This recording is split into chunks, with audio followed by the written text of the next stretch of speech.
AmeriCorps needs you now more than ever. What is AmeriCorps? It's your opportunity to help your neighbor and your nation through these difficult times.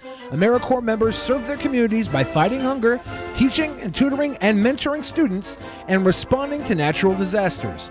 AmeriCorps is your chance to get involved and be the greater good. Search hundreds of opportunities and apply at joinamericorps.gov. That's joinamericorps.gov.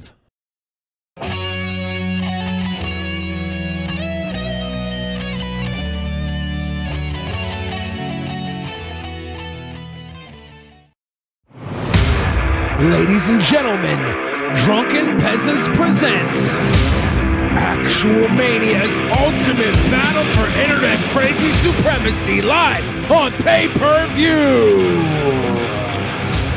This Friday, coming to you, we have a brand new way to experience the first time ever. King Cobra Elysion Jared Genesis. We got Corpse Midget, Egghead, Kristen Weston Chandler, Jesse Lee Peterson. We got Tila Tequila.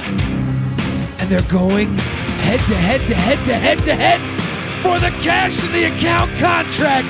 That's right, baby. One will walk away with the gold.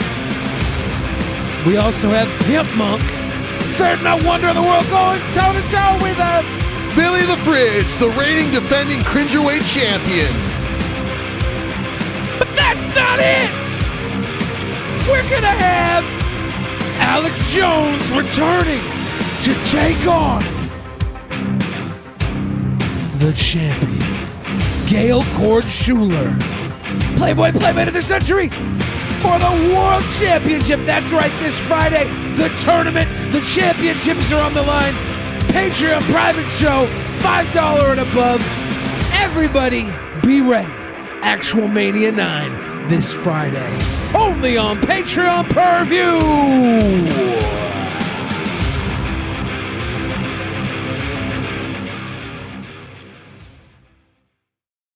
In the beginning, there was nothing. And then there was the Drunken Peasants Podcast. I gotta get a witness. No! Say, man, you got a joint? No, not on me, man. I don't have facts to back this up. It'd be a lot cooler if you did. That's true. Sometimes I cry. Oh! Lick my butthole, he laughed.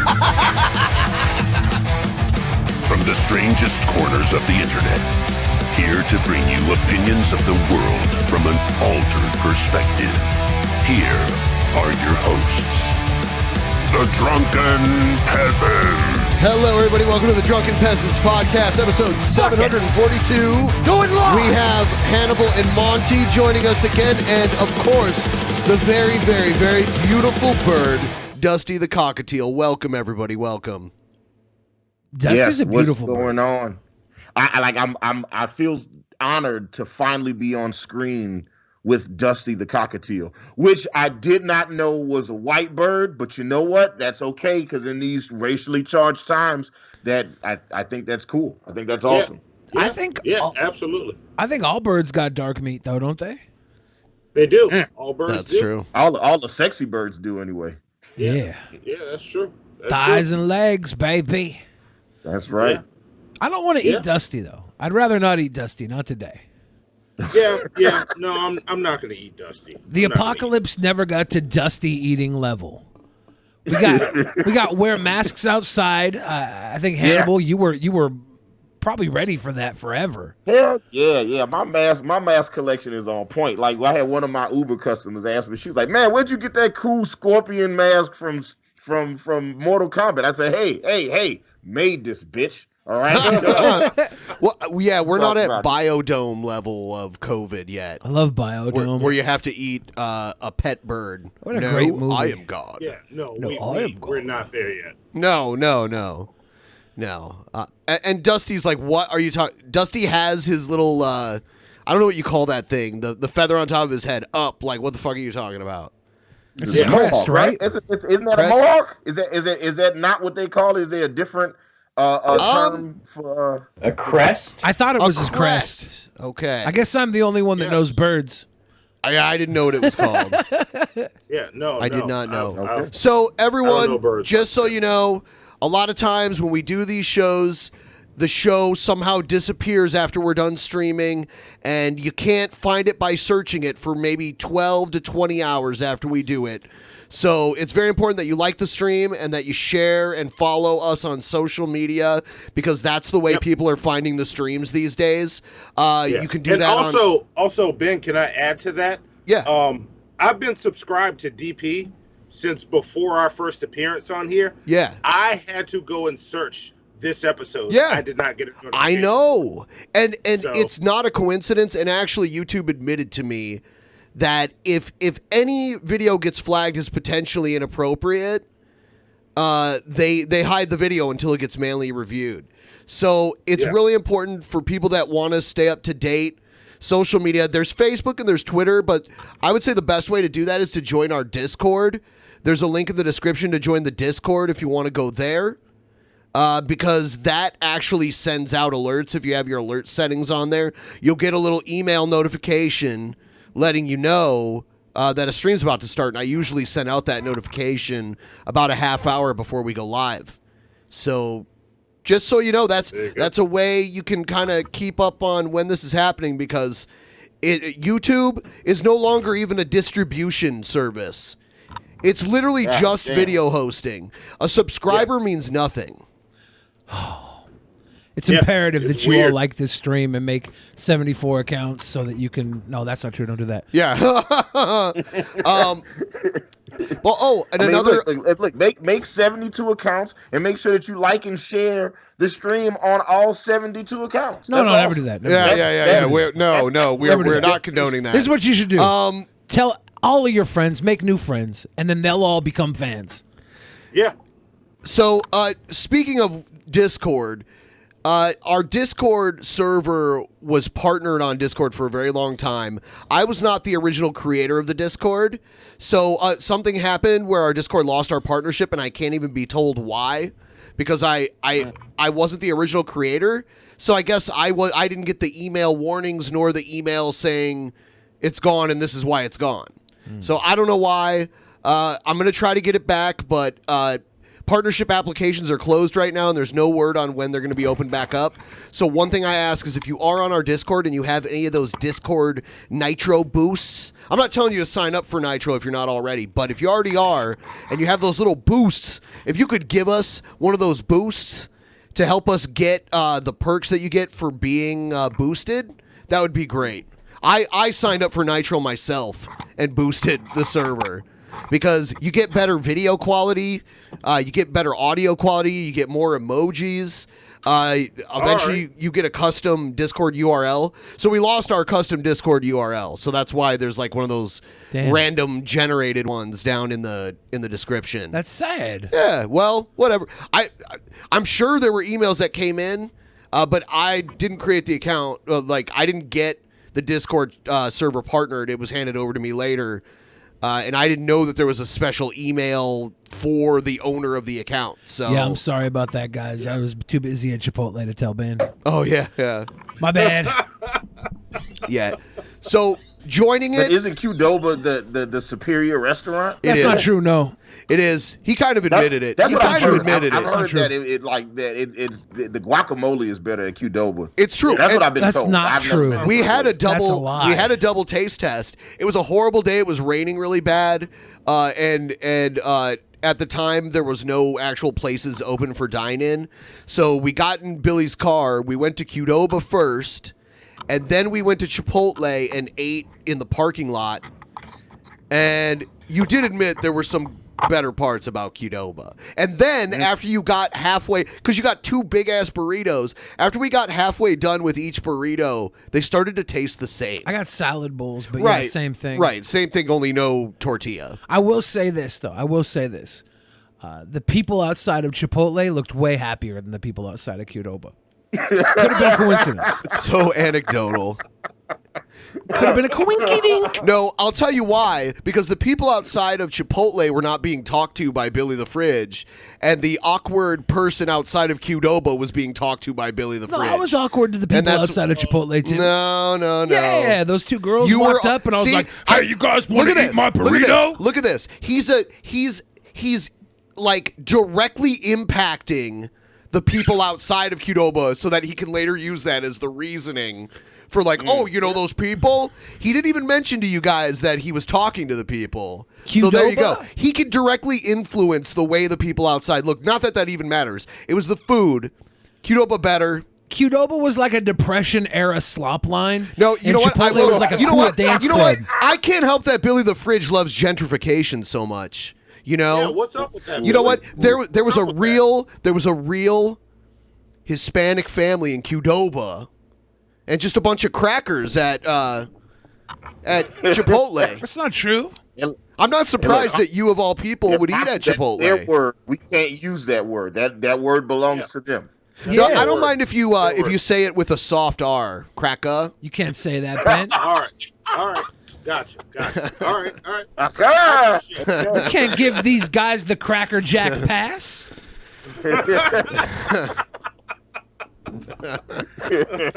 They can't have access to the prize inside the box. Yeah, that's for us Cracker Jacks. When I go and buy those tasty treats, because I won't call them by their slave names, I make sure that I get all the different types: salted, unsalted, wheat, and Ritz, just so my pantry is diverse. That's good. I stick with Waverly's. That's my salty, crunchy treat of choice. I know your type, Monty. You're the one out there that only buys animal crackers, and that's fucked up. That's fucked up. Those are not crackers, too, man. Billy. Those are cookies. Where'd Dusty go? Those are cookies, not crackers. I hate how they call those things crackers. Those are cookies, man. Those are definitely cookies. Yeah. I agree with that. But I get Waverly's.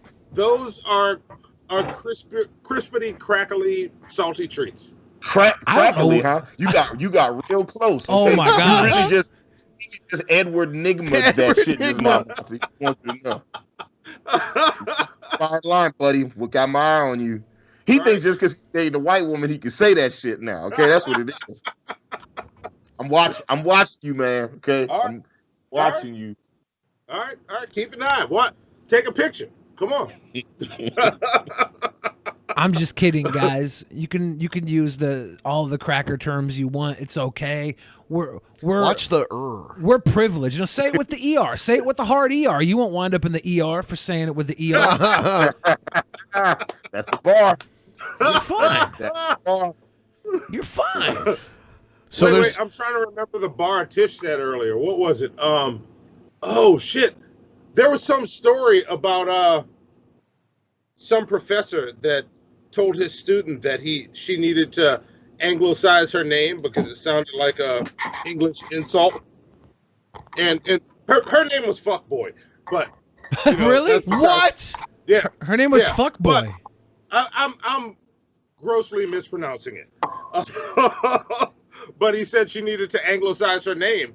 And Tish said, I can anglicize 11 up your ass. I was like, shit, that's a bar. That's a bar. That's a bar. That's a bar. I can't even take credit for it. I started it. She took it and sent it into the fucking stratosphere. I was like, her name was Phucboy, Fuckboy? Yeah, okay. What? It was a Vietnamese name? Yeah, Fuckboy. Yeah. Okay, yeah. I've seen the meme with the fuck dat butcher. Some butcher. It was fuck dat. So yeah. All right, we're gonna go into the news segment now. Here we go. He called me sir. It got me so fuming angry. People are discriminating against wolves. Wow. They're laughing at us, at our stupidity.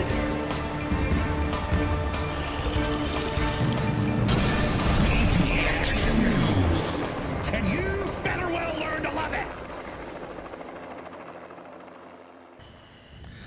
There's a lot of stuff going on right now. Some stuff I'm like, do I put it in the news segment or not? But I am. I'm going to put this in because one of the people in this story fancies himself as quite the journalist. Believe it or not. You know, I have some breaking news. There's a gentleman named Chris Hansen. He does a live stream. Yeah. And he had, I guess, 3 family members of George Floyd on tonight, and within minutes, his stream got shut down. No. Yeah. I don't know why. It's Why? I just heard about it. So Someone we're not needs sure to what tell those happened. people that he's not, like, he is such a fucking opportunist and grifter, and he's dishonest about it. Well, yeah. You could be a grifter, but be honest about being a grifter. Yeah. We're the most honest grifters. Right. I wonder why it got taken down. Was it flagged, do you think? I don't know. Or was there a problem? Was there a problem between him? I literally just Okay. heard about this. So Well, let us know if you get any more info. I got a crack team of investigators. Chris Hansen. Now, so Chris Hansen was everyone's hero, 4, 5, 6 months ago. And just as I predicted, he hasn't delivered Onision's head on a silver platter. So now people are starting to turn on him. And a lot of his shady dealings have been brought to light since, from both his past and what he's doing currently. He was shilling a fake cure for coronavirus, for one thing. Jesus Christ.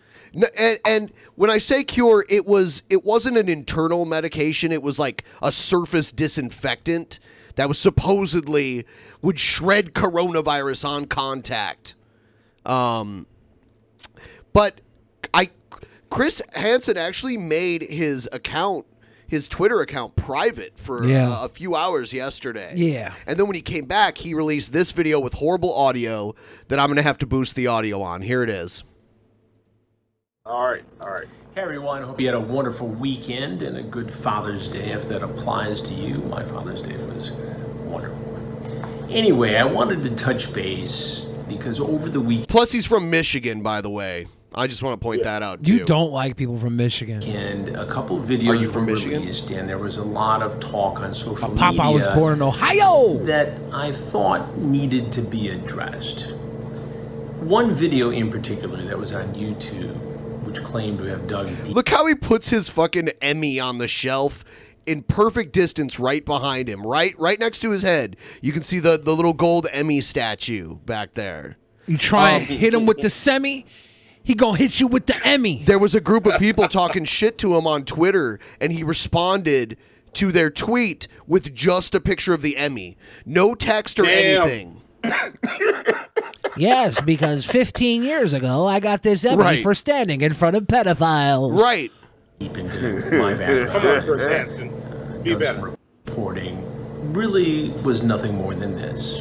A 10-year-old tabloid tale combined with long ago resolved issues and a whole lot of anger over something that just didn't happen, namely the quote-unquote selling of the Onision story. Oh, yes. Chris Hansen recently did an interview, and it was like a face-to-face interview, right? I guess the interview was conducted back in January. I'm not exactly sure of that. That's what I've heard from... I don't know about that. Yeah. But it was recently released. Yeah. Regardless of when it was conducted. And in it, he says that he's made a TV deal, a cable TV deal with the Discovery Channel to release the Onision story.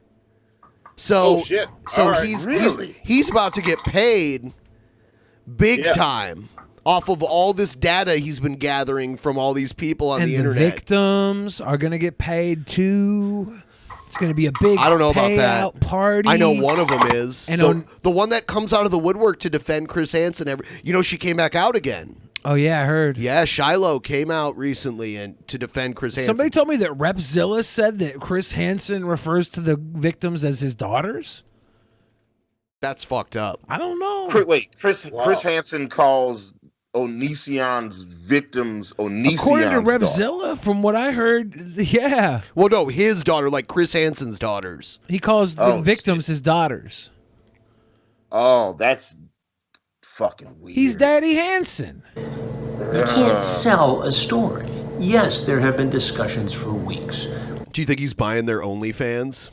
A bunch of the alleged Onision victims have OnlyFans accounts, and I'm like, is Chris Hansen looking at those? Let me see what my daughters are up to on OnlyFans. That's what a good papa does. He keeps tabs on his OnlyFans. Right. People involved in the story and people outside of the story on taking the story, which is very important, as we can all agree, to a wider audience. But it doesn't happen without the victims being involved. It doesn't happen without a lot of other people taking part in this, and I'm not sure why. How about it happens when you guys get a conviction on the person you're targeting? Like, are we not going to get a conviction before we take this to TV? I mean, I've seen people go.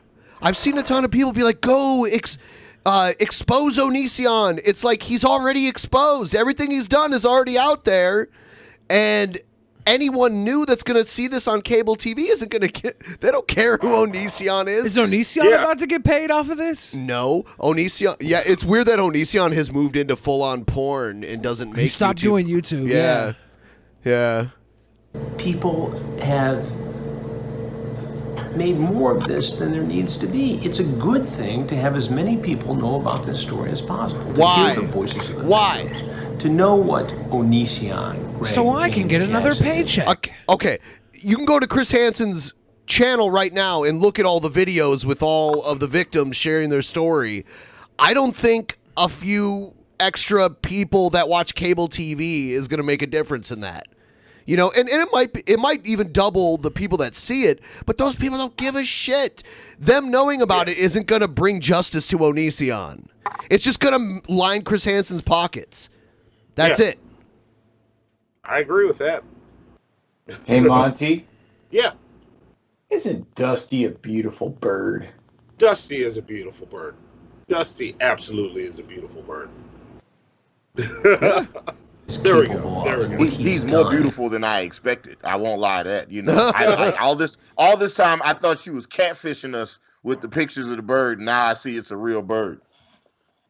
Yeah. Now he's victimized and groomed and bullied people online for years and years and years. I don't understand what the problem there is. I think what may be going on is that there are people also involved in the investigation, content creators who've done a lot of work, some of whom have appeared on my YouTube show, all of whom I've given credit for this fine work. I think there are some people who feel that it shouldn't go to this next level, or that somehow I'm encroaching on their territory or their turf because of what I'm doing. And a lot of this, I believe, was driven by an online magazine article, not really well written. Because they kind of shit down his throat. Shit. Not well reported. Oh, the shade. I love it. Right. When he's over there talking about Matt Lauer's a good guy. Well, he throws shade at our buddy Repzion at the end, and it's like, whoa. And he didn't have to do that. It was pure, spiteful shade that you wouldn't expect from a guy who claims to be such a professional. He's not. He's a fucking drama YouTuber. Right. That's what he is. Fact-checked, which used the term selling the Onision story. Already, that publication online has made a correction. I'm talking to them because there are many more corrections that are going to need to be made, and I suspect they will be made in the days to come. So that's one issue. One of the content creators claimed to have dug deep into my background and found I think he's talking about John. The John Swan video, yeah. Issues with the To Catch a Predator series. And I'll give you an example of that. We did a predator investigation in Texas. During the course of the investigation, an assistant district attorney by the name of William... So they catfish when they were doing the To Catch a Predator show. They had one of their child decoys catfish a district attorney that was looking for kids online, okay? But he caught wind of it and didn't show up when they tried to lure him into the house. So they did something they had never done on this show before. They went to his house with cops to try to arrest him. That. And and the guy blew his brains out when they kicked in his door. His dow. You said dough like Snoop Dogg says dough. For real. I was very just so you know, I thought that was very cool of you just now. He was in communication with someone he thought was a 13-year-old boy, someone who identified themselves as a 13-year-old boy. And the thing is he's about to lie here. Oh, because really? he's going to say he didn't have any involvement with the guy killing himself, but there's video of him giving information to the police to try and lure this guy out, like his phone number. I don't know if you've seen that video. They went, but another TV network, another news network went behind the scenes after this shit happened and got footage that wasn't aired on TV showing Chris Hansen like giving the suspect's phone number to the cops. Conrad never came to the house. Wow. So he was directly involved in it. He wasn't just there doing journalism. You know, what he did was the equivalent of like being a war correspondent and picking up a gun and shooting, you know? But police decided to seek a warrant and got a warrant for his arrest because of his online behavior. Police went to the house to arrest him. Our camera crews were there. I was there. As they were going to make the arrest, sadly, Conrad pulled out a pistol, shot himself in the head, and committed suicide. Nobody wants to see this happen. It's terrible. But the video in itself... You sound so broken up about it. I think that's part of the thing, like these old school personalities trying to come into like the way stuff's done, like on YouTube. Yes. They don't get it. They still bring that same mentality to it, and that shit doesn't fly here. They don't get it. They don't get it. All right. Unless you're coming in and you're just being totally honest. And he's not always being totally honest. There's a few big problems with Chris Hansen. One of them is that he comes in promising things when he's going to go to jail. He uses that every week to say, I'll be a journalist long after you're locked up in prison type of shit. Yeah. And there's no route that Onision's going to jail. He also makes it seem like he solely got the police involved when likely the police have been involved. They for a have long been time. involved. If you look at the 19 cases, cases against Gregory James Jackson, the majority of them are people calling in from online videos. One person called in using Alethea's hair video as a source for why Onision's a bad dude. One time they called the cops on him because he farted on his dog in a video. That's fucked up. It's fucked up, but I don't think it's illegal. Yeah, no, dogs love farts, dude. Dogs are sickos. Yeah. But the real big problem with Chris Hansen, I think, is that he is too old to understand the internet, so he allows himself to be teamed up with people who are fucked, and they use his name to further their questionable antics. The Vince Nicotra. He doesn't address either Nicotra or what's his name? The anonymous Gene, Slug. These guys all harassed and then people. The lawyer, too. The lawyer, Mike Morse, who didn't directly harass people. No, he did. He grabbed... What's he going to court for? Not within. I'm talking about within but they're Chris all Hansen's room. Yeah, that guy was a harasser before he came to Chris Hansen. Right. He was harassing women sexually, and he's got 3 open cases that went all the way to the Michigan Supreme Court and didn't get thrown out. He was on video apologizing to one of the women that accused him, or on audio, maybe not video, but he was recorded apologizing to one of the women who accused him, and he's not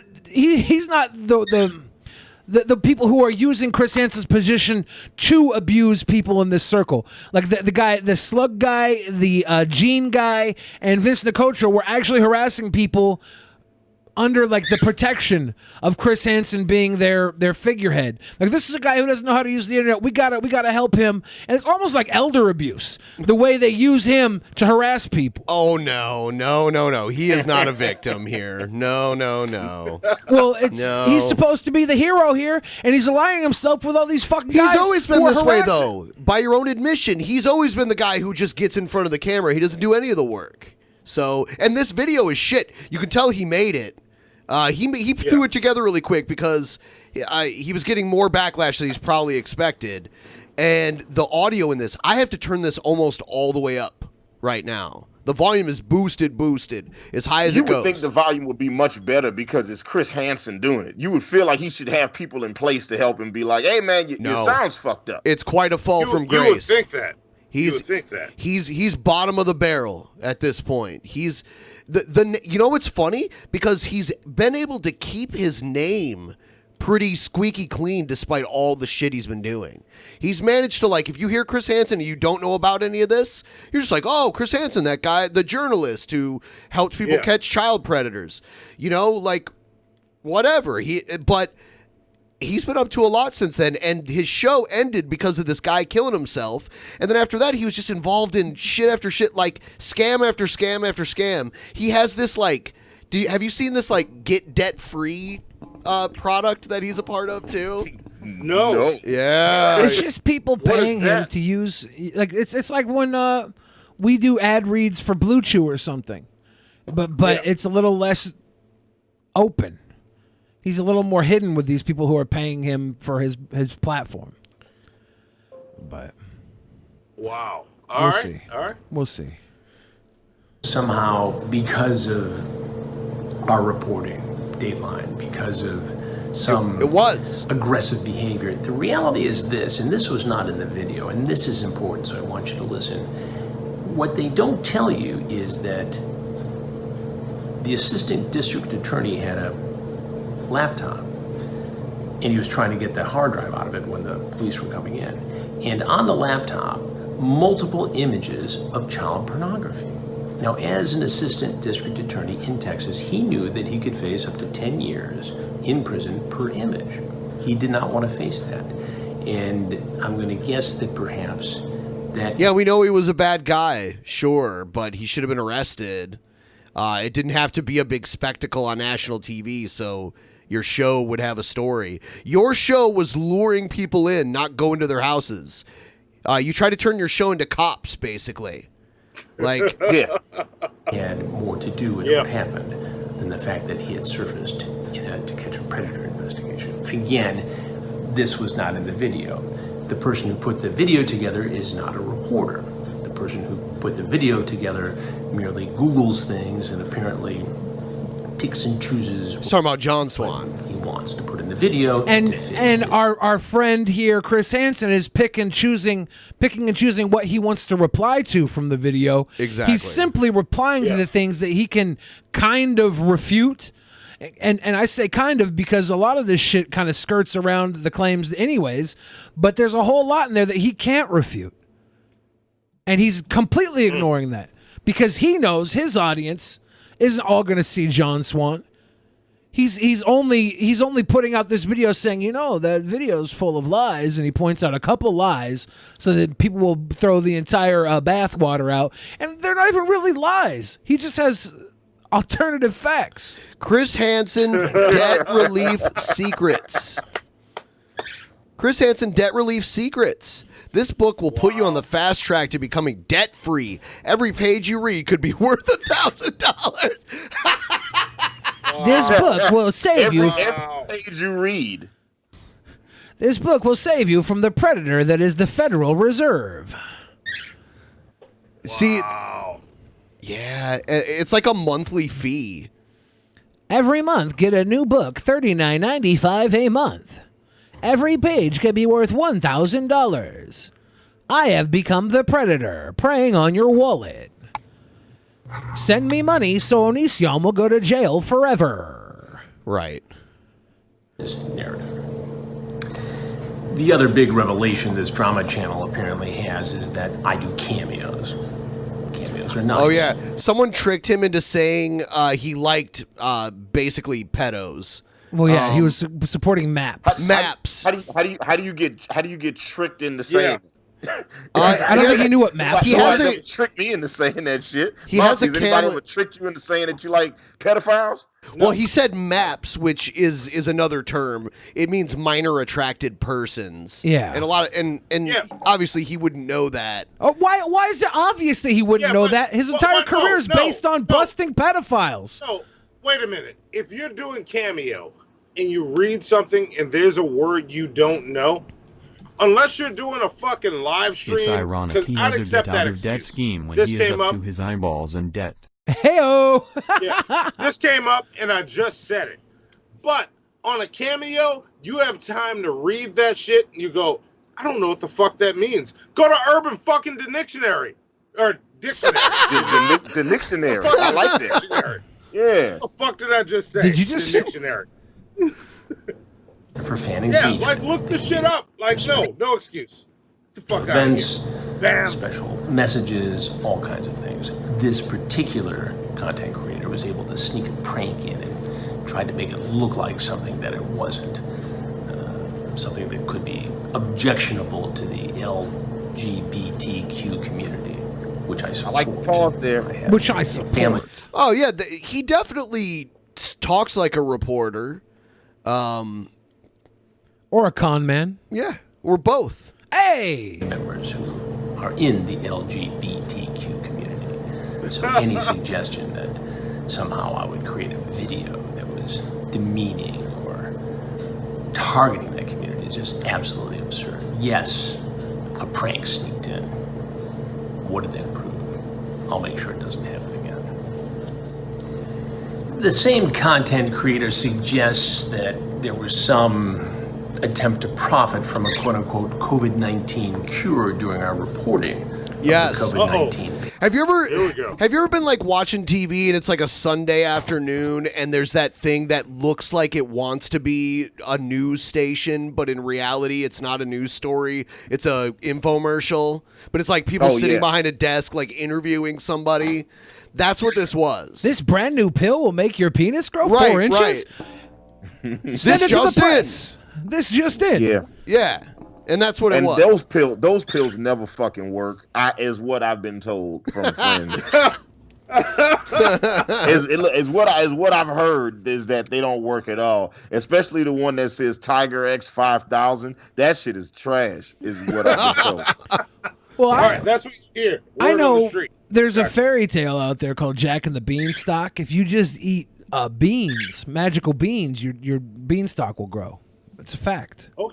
Okay. Ask Chris Hansen. That is the most absurd thing I ever heard of. What this drama channel is referring to is a technology that is used to spray large services, buses, hospitals, police cars, airplanes, amusement parks, with disinfectant to prevent the spread and kill the virus of COVID-19.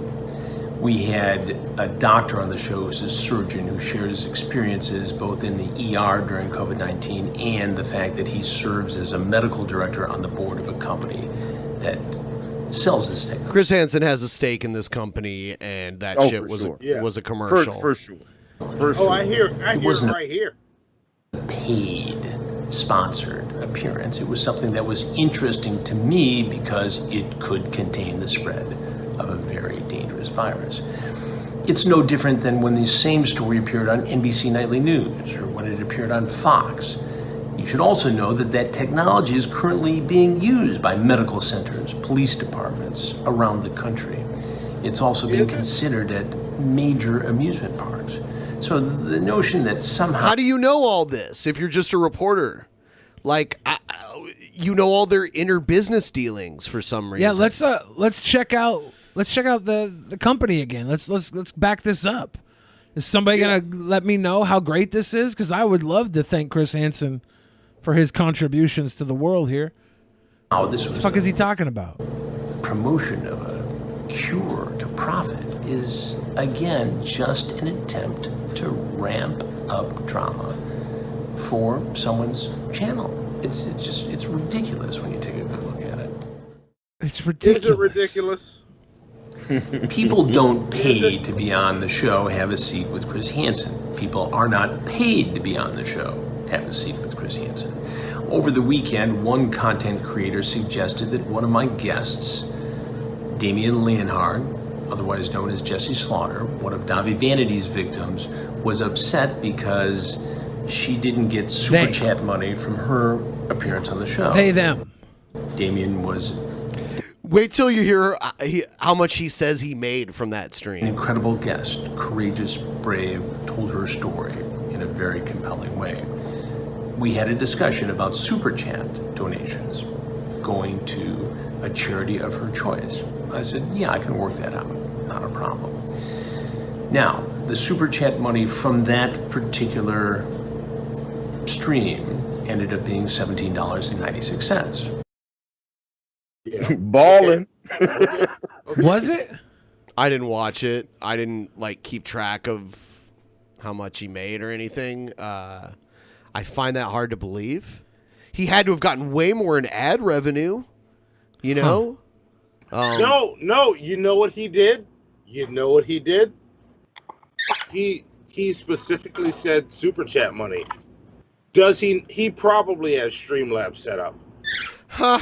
I don't know. I don't think he does. If he does, someone else did it for him because this dude does not know how to do anything. Because you can easily say, look, I only got this much in Super Chats. I find it hard to believe that was all the Super Chats that come in. That was a huge At least stream. when he was talking about Onision, it would be, they'd flood in all the time. Yeah. Well, that was And Jesse's... look, we, Hannibal and I, get more than that on a stream from Super Chats. Yeah. From just Super Chats. Streamlabs aside. Let's see how many views. I Okay. think you're full of shit, Chris. You're full of the shit, video. Chris. The video got 233,000 views. The one he's talking about. I don't know how much we get 400 views. Yeah, well, I mean, so at very least, the ad revenue from this is going to be hundreds. Yes. When you get exactly. 250,000 views.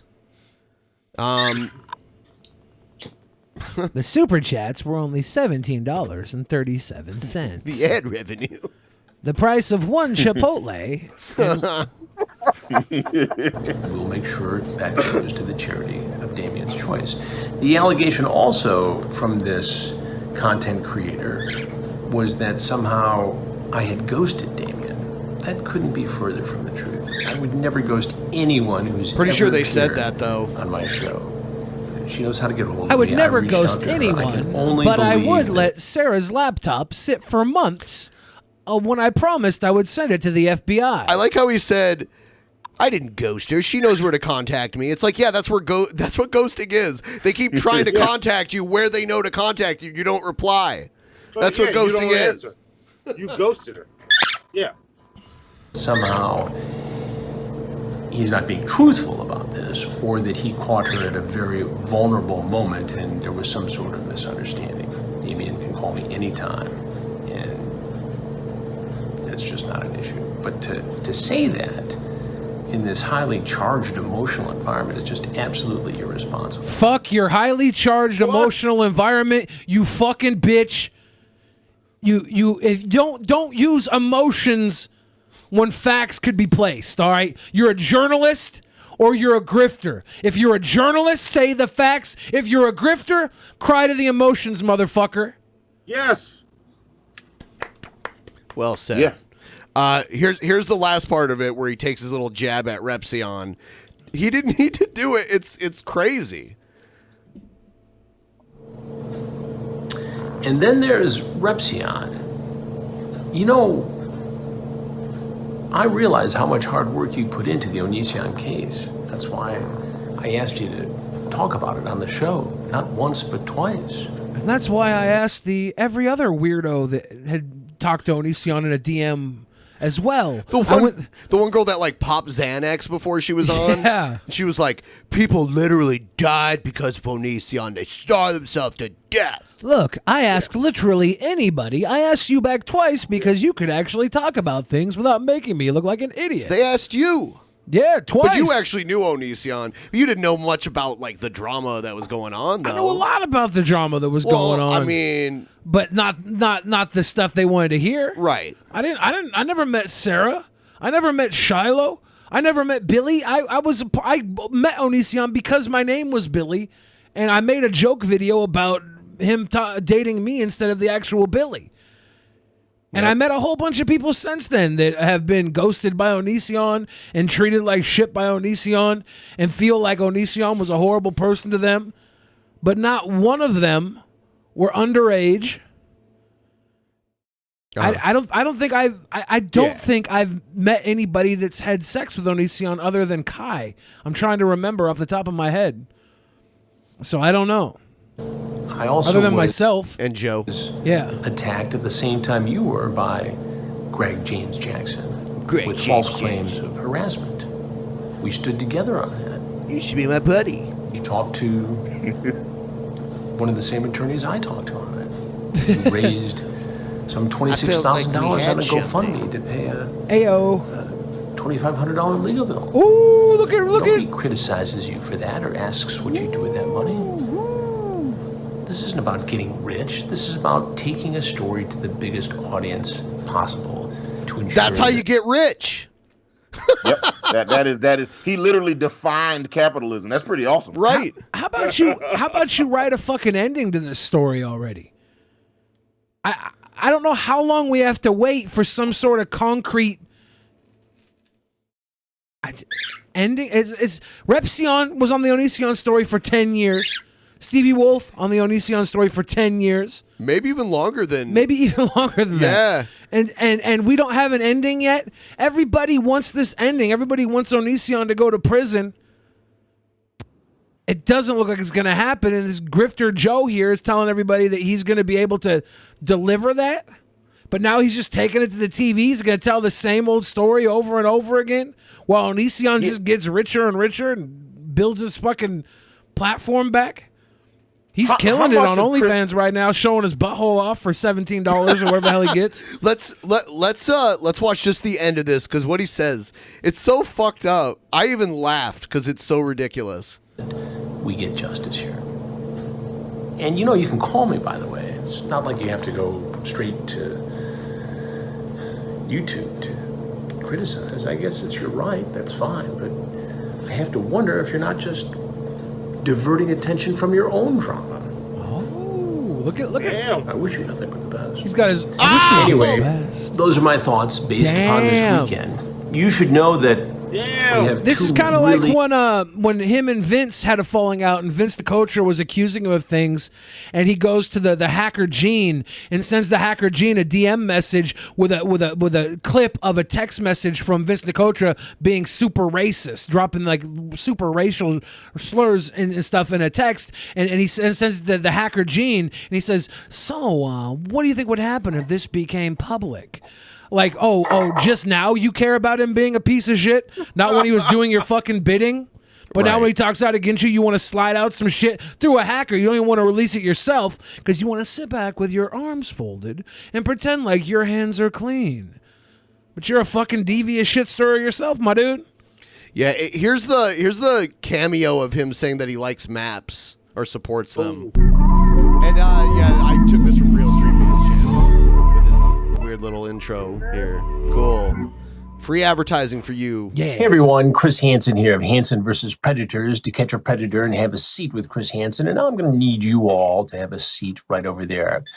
Because I want you to know that the Love All LGBTQ plus support community has some exciting news. Now they've added maps to the collection. I think this is important. And it's important to share this love.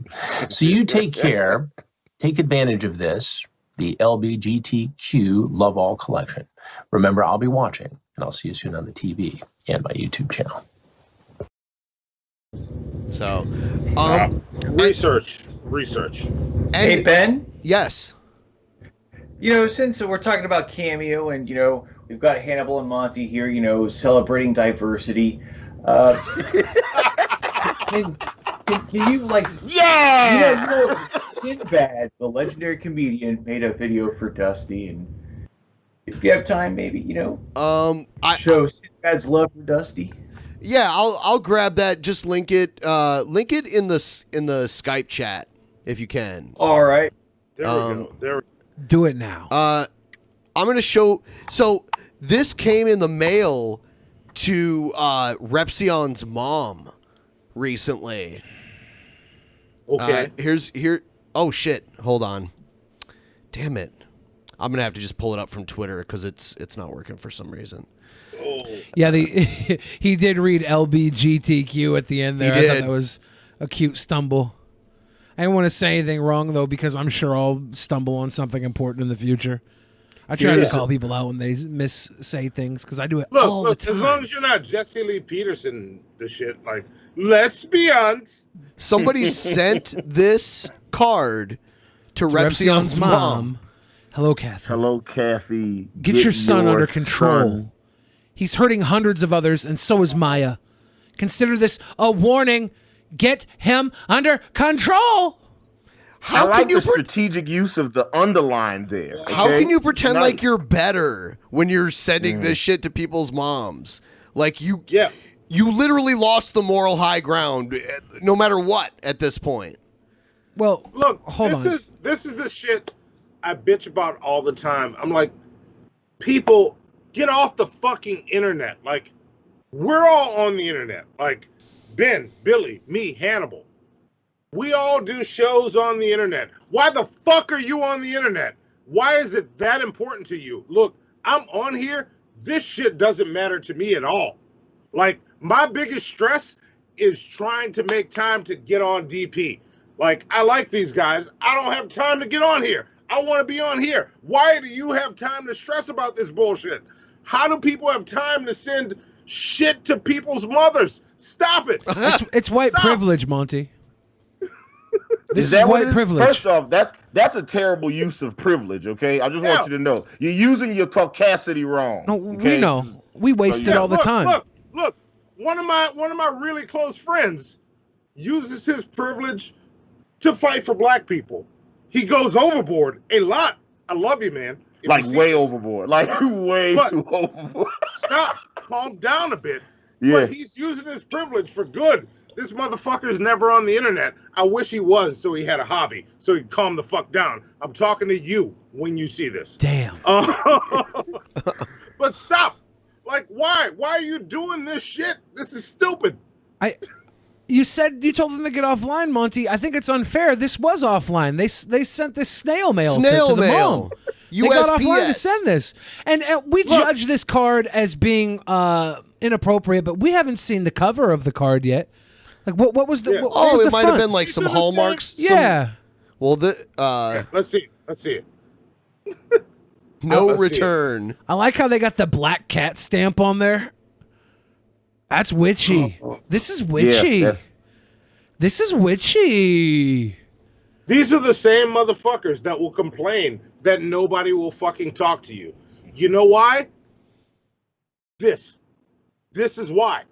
You know, I don't have a problem getting people to talk to me. You know why? Because I don't live here on the fucking internet.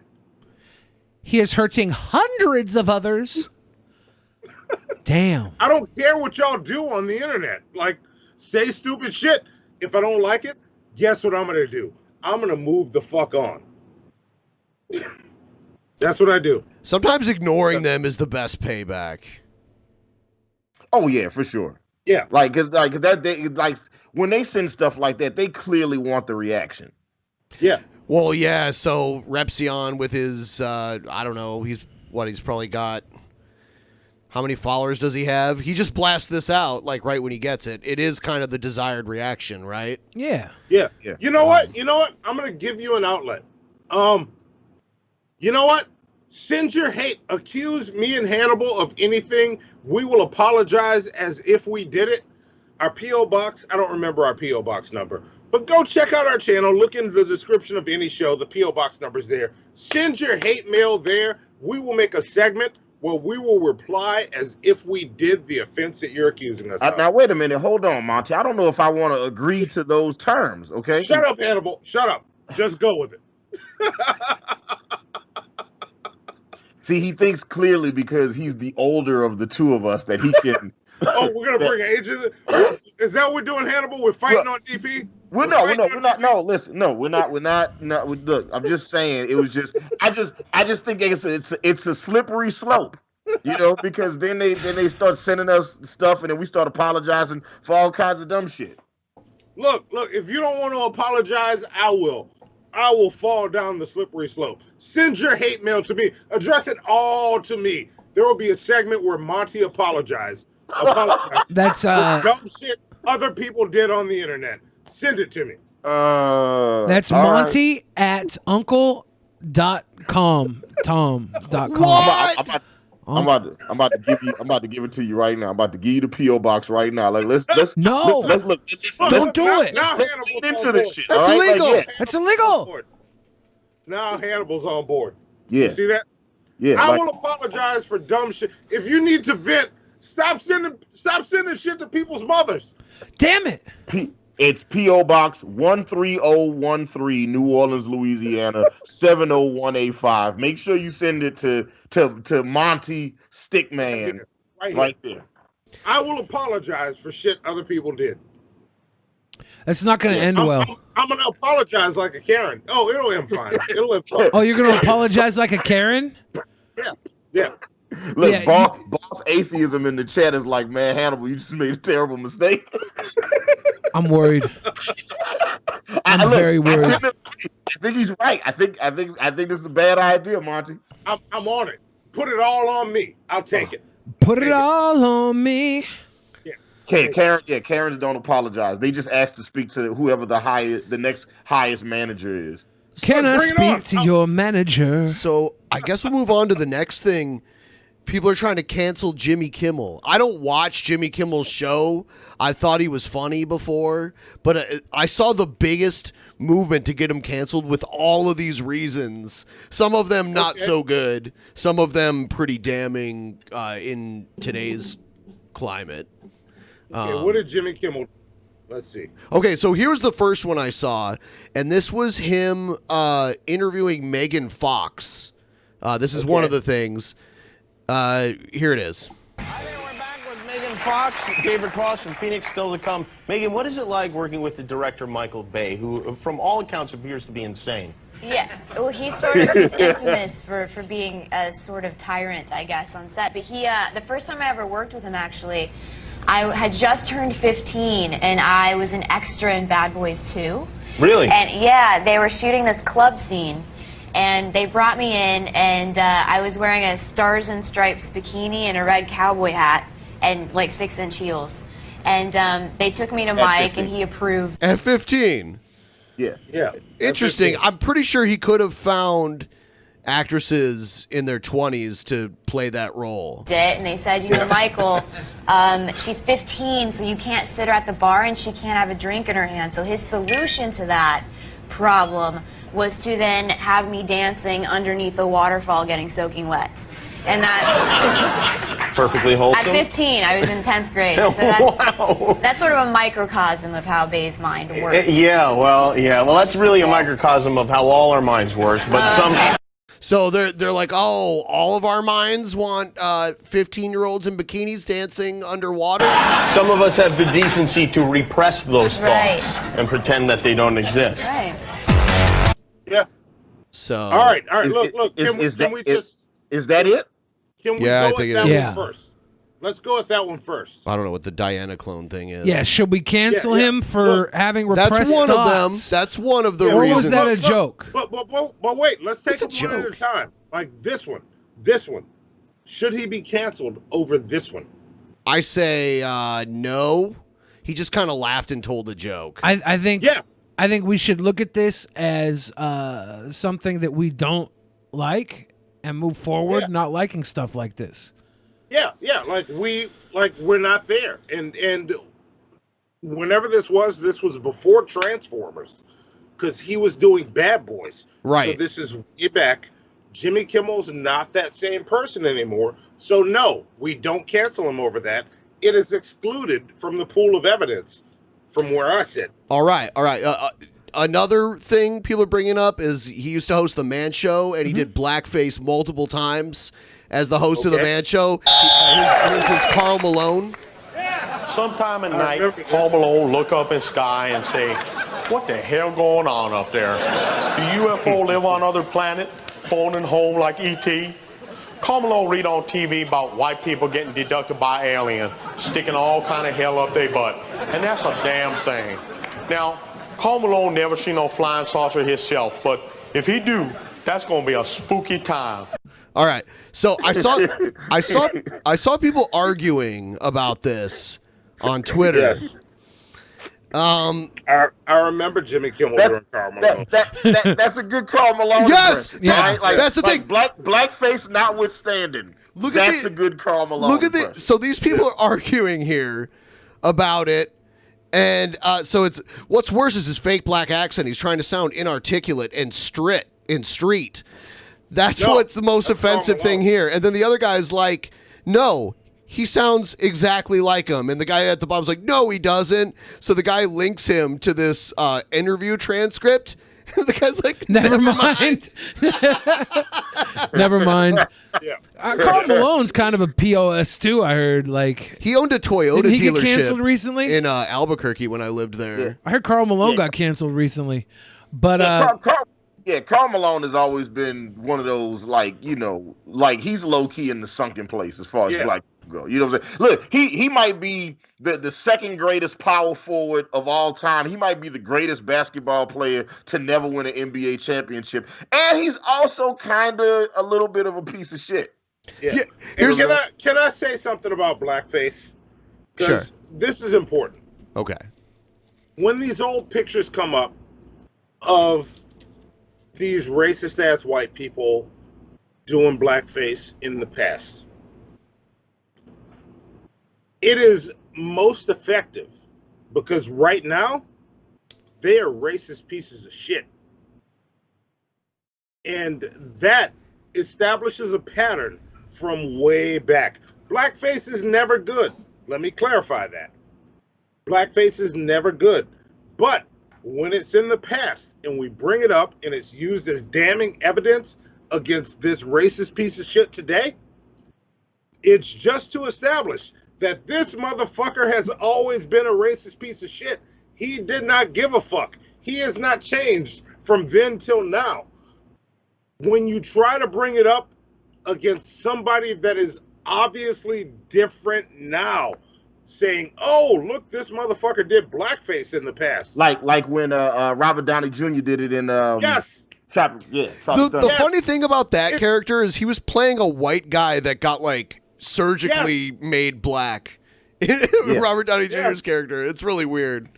I don't even know why he would want those. I don't even know why he would want those problems in real life. and look, I want to finish this point by saying, if you are one of those people that thinks finding, oh, this liberal motherfucker is all about the cause right now, I'm going to show their past where they were in blackface, because you're stupid. I'm going to say it flat out. You're a dumbass. You're a fucking idiot. That's not how it works. Understand what the fuck's going on. Understand how it works. Understand what fucking words mean before you do that, because you don't fucking get it. And when you act surprised, like, why aren't they coming at him? He did blackface. You don't fucking get it. Stop. Yeah. Just stop. It is, you know, I gotta look. And just look. I think it just depends on if you're funny. You know what I'm saying? Everybody that does blackface isn't funny. Sometimes, like, you know, if you stick the landing, you know, like if you stick the joke, people forgive you for the shit. Yeah. You know, for me being in the chat said, "What about whiteface?" And look, I just want to put this out there because I would like to educate your audience real quick if y'all are okay. Go ahead. Listen, you want to know why whiteface is not a problem?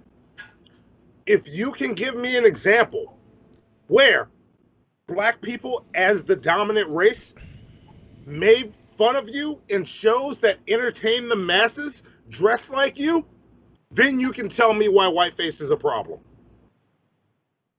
Okay. There you go. Okay. I got you. I didn't know where you were going with that, but you know what? Yeah, yeah. That's why whiteface isn't a problem. Yeah, there's no racial slur that you can call white people that white people are like genuinely offended by. It's there's nothing. We have never been in power and been like, oh, let's do a bunch of shows where we always dress up like black people weekly to entertain other black people making fun of white people. We've never done that, and we've never had the power to do that. But minstrel shows were a thing. I feel like there's a lot of power in calling white people racist, though, right? There is, but you know, there's some nuance to that too. because I don't understand why white people have adopted racist as the new trigger word. It's not. We're all fucking racist. Stop it. I just called my girlfriend, who's white, racist yesterday. She still fucked me? Was it during sex? I was in my head. I was wondering. I said, "Man, I wonder if he's gonna tell him the other." And then, as I was thinking the thoughts, you said it out loud. I'm who I am across the board. This is how it is. It's a fact. Racism is a thing. Stop getting offended when you're called racist. Do better. Because your actions are racist. It doesn't make you an evil person. There was one time, I'll tell you what though, I was called racist one time, and I was called racist because I worked at a store and I did literally catch someone stealing something. And when I was like, "Hey, you can't do that," he called me a racist, and it like paralyzed me, and he got away. Yeah. Oh man. Because I was just kind of like, Ben, it works. Ben, that situation, you got right there. Right. I hate that. He's smart enough to know. Stop letting it. Ben doesn't let it. You let it be a trigger. Don't let it be a trigger. Stop and think. Wait a minute. And was it? Fuck on if it's wrong. Did this happen in Ohio or New Mexico or in Washington? Ohio. This was a long time ago, like over 20 years ago. Look at you. Look. Ben was woke as hell and a long time ago. Yeah. He got called racist and was like, "Man, I gotta check myself." Yeah. And ran out with them Tupac CDs. I was working. Ben got right there. Like, don't let him get you, Ben. I was working at I was working at a Goodwill store, and people used to shoplift there all the time. So walking out with pennies a day. Right. Right. I'm taking these couch cushions. Just walk the fuck out. I just love this Karl Malone quote because it sounds like Jimmy Kimmel impersonating Karl Malone, but it's a direct quote. Karl Malone, the person hasn't changed. Karl Malone loves Utah. I built my house there. I will die in Utah. So he does speak in third person like that. Yeah. It's interesting. Oh, here's another one they're trying to get him for, though. Jimmy Kimmel used the N-word in imitation Snoop Dogg song in 1996. Let's hear it. What did he do? Let's see. I think this is it right here. Let's see if we can Kevin get and it. Bean. Let's see if it'll play here. Come on. It's trying to play. Yeah, I'll try it again here. I mean, oh, I heard it. Like, I mean, stop canceling everybody. Like, that's not what this is about. You know what? And they don't even really, the cancel culture people, they don't really give a shit. This is a form of entertainment for them. It's fun. Yeah. It makes them feel powerful to get together in a big group and take down a fucking rich, famous person. It's virtue-tainment. Yeah. And these are people that aren't for moving forward. I am about moving forward because I don't want to have to talk about this shit. Let me see. I don't. I can't. It's not playing for. Oh, I got an idea. Hold on. Uh-oh.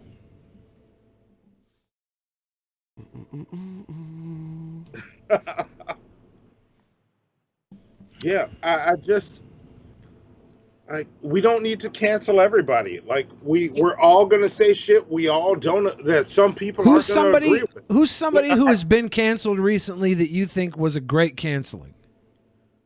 Bill Cosby. Yeah, Bill Cosby.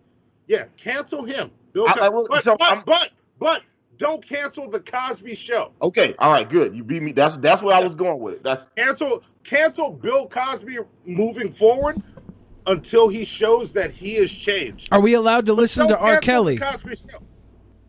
I mean, you can listen, but fuck R. Kelly.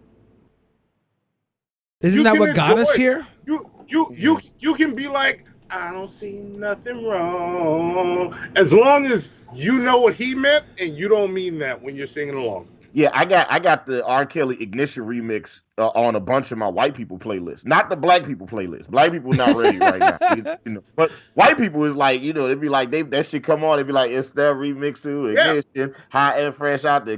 They fucking love that shit, so it's like I keep it on there. Yeah, R. Kelly did some good shit.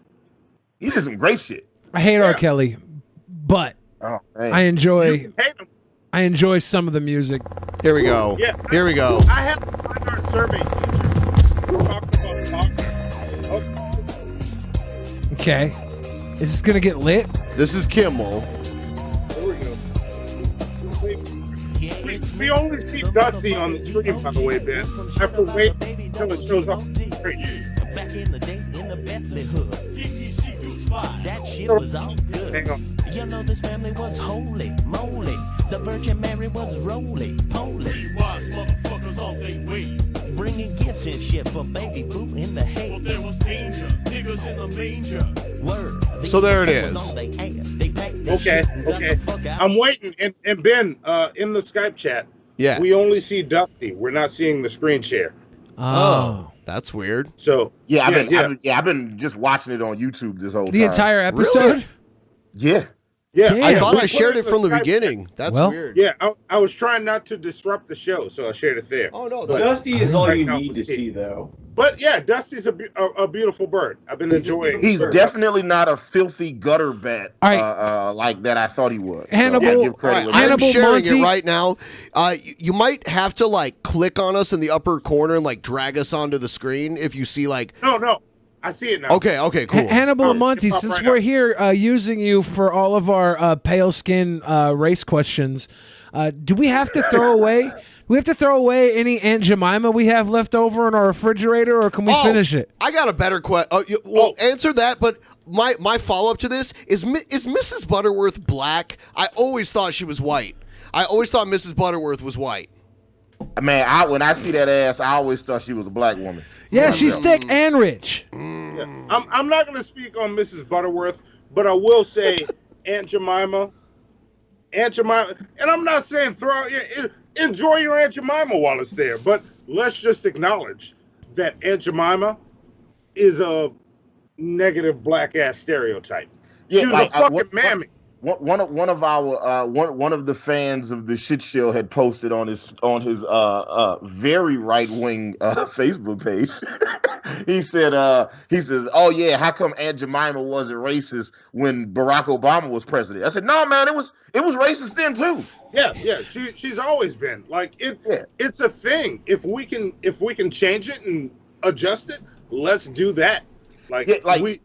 Y'all gotta realize, like, for black people, like, we've literally learned to just tolerate certain levels of shit over the years. Like, it's just been like if I get mad every time some racist shit happens, like if I just start crying, just like fuck, I just never get through life. Yeah. Do y'all remember the Saturday Night Live skit with Chris Rock and Dave Chappelle, where they're hanging out with their white friends and Donald Trump wins? Yeah. And their white friends are like, "Oh my God, America's racist," and they're freaking out. Chris Rock and Dave Chappelle are just calm. They're like, "Well, yeah, that's life for us. That's not a joke." Yeah, that's just like we've learned to deal with it, and it's like, you affect change. What the fuck? Where you can affect change, you educate people where you can educate people, but it's like, you can't. It's like I tell and I actually had this conversation not very recently, but like not too long ago with my girlfriend about girls that are hit on me online or hit on me and Monty online, as I'm sure BENPAI, Young Bill Fridge, and Dusty the Cockatoo get all the time. You get Dusty gets all of it. You get girls that'll flirt with you and shit. I'm like, yeah. I tell my girlfriend, you can't fight every bitch on the internet.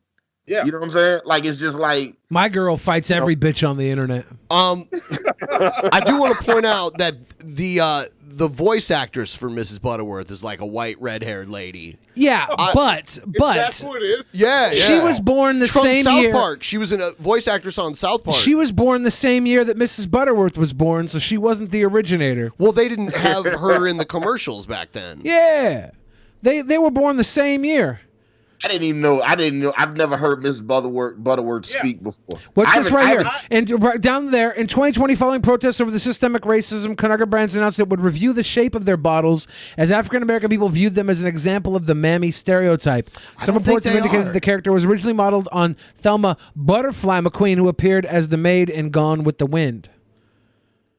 All right. Oh, maybe. Look, I haven't heard the argument from Mrs. Butterworth, but I can see it where, like, there's a shape that they went with. I always pictured like they went with the shape. It's. I don't know. I always pictured like a housekeeper, but I guess the bottle is clear, or it's like it is brownish colored though. Like, but it's clear. But like, did you picture it as a housekeeper? Could it have been a white housekeeper? Could it have been any color housekeeper? Yeah. Okay. And look, I won't label you as racist if you had answered any other way. And the voice had a lot to do with it too. If they would have given her like the voice of a black stereotypical maid in like an old movie, but that was from the 90s, and they weren't going to do that in the 90s because they were. Jerry, where she was Why do you want Mrs. Butterworth to be a racist symbol so badly? I'm not saying that I want her to be a racist symbol. You want to argue this so badly. I want her to be attributed correctly. I don't want to rewrite history. I want to know history.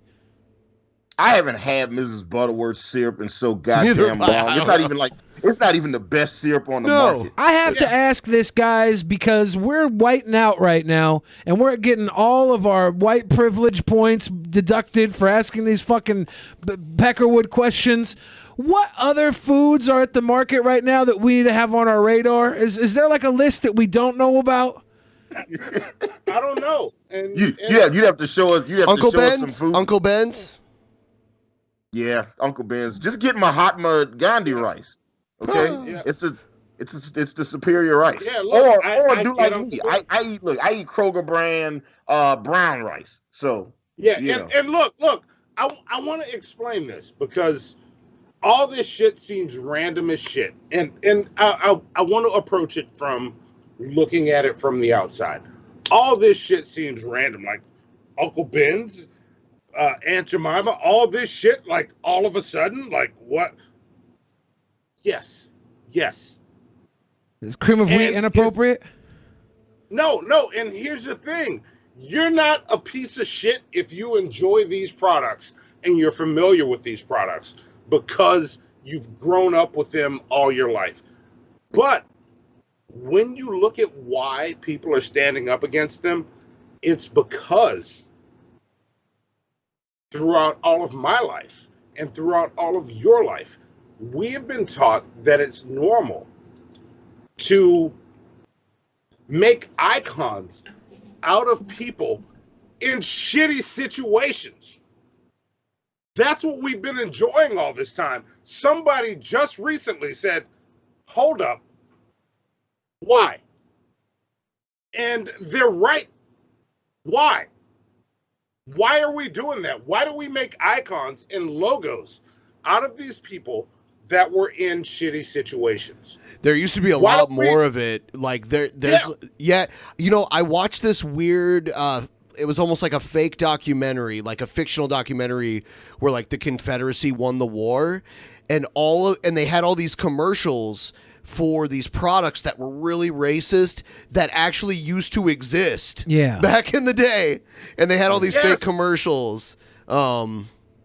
And it was crazy how much of it existed. And I agree with you on most of it. I just didn't know. I didn't see that in Mrs. Butterworth. In Mrs. Butterworth. Not a piece of shit. You're not a piece of shit if you're consuming this. And you're like, but I like this product. Like the fucking product. Understand where it came from. And don't resist. Because if you resist, then you sound like a piece of shit. When I'm brought the information, I'm like, oh yeah, my aunt or my great aunt did work like that. And yeah, this is just taking her menial position and making millions off of it, off of her back and her hard work. Yeah, I'm sorry. I'm not laughing at you, Monty. I know. I get it. I'm laughing at the chat because you literally told everybody to stop resisting, and stop resisting is the thing that the cops already. Right. Yeah, that's the thing they can keep saying over and over again to beat your ass. Yeah. Yeah, but look, I'm actually saying it because people are resisting. Now, should we? But the cops say it when nobody's resisting. Should we start like race swapping current icons like Twinkie the Kid and Chef Boyardee? No, I don't think this requires a back and forth. We don't have to race swap shit. We just need to understand, hey, our society was built. Our society started and marinated in racism. All we have to do is go, okay, that happened. Let's not do that. Like, we can put white people on stuff. We can put whatever on stuff.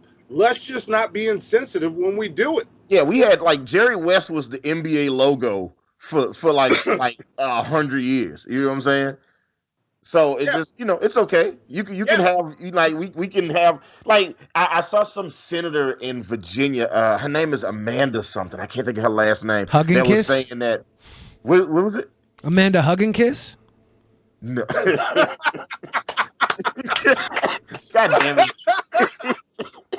I love being on DP. Yes. She was saying that, like, with the taking down of the Confederate monuments, that they're trying to eliminate white history. It's like, nigga, they're not gonna get rid of Facebook. They're not gonna get rid of, you know what I'm saying? They're not finna get rid of like Amazon. You know what I'm saying? It's like there's all kinds of great shit. Like look, I'm using a Windows computer right now. Okay, I'm not like anti-Bill Gates. Well, I might be anti-Bill Gates. Look, no matter how much we erase, white people will be there. But can we acknowledge the black people that were there and stop acknowledging the people that look, I just finished 2 bottles of Uncle Nearest whiskey. Oh, Uncle Nearest. Okay. Look at you being woke as fuck. Wow. Okay. I'm like, come on. One of Why the is Jack requests Daniels getting all the credit? one of the grocery store requests that I've heard of, all right, is that one food mayonnaise there's one mayonnaise there's known regionally as either Best Foods or Hellmann's. And they're suggesting that the mayonnaise should drop the Best Foods. Since I hate the way you since it pronounce considers words. of supremacy, and it should be represented as the Hellman, as the white devil. Do you guys agree or disagree with the Hellman versus the Best Food? No, look. I'm going to say this. I don't speak for Hannibal. I speak for Monty. As white people and friends of ours, y'all do whatever the fuck you want with mayonnaise. Yeah. Sure. Look, Popeyes gave us spicy mayonnaise. I feel like that was a win for everybody, which is the key to defeating racism, I might add. Yes. Look, we'll talk about spicy mayonnaise together. That's where we make a difference. Yeah, it's Hellmann's. Yeah, there's Best Foods and Hellmann's. Depends regionally where it's sold. So you're saying it's okay to both be the Hellman as the white devil would have the mayonnaise and the Best Food and the supremacy for the top Best Food as the white man would have?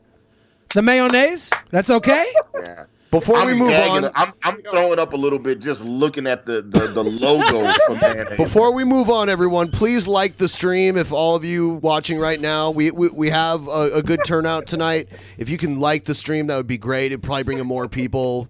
Social you got media 666 or 670. Now it was at 666 for a minute. For a while.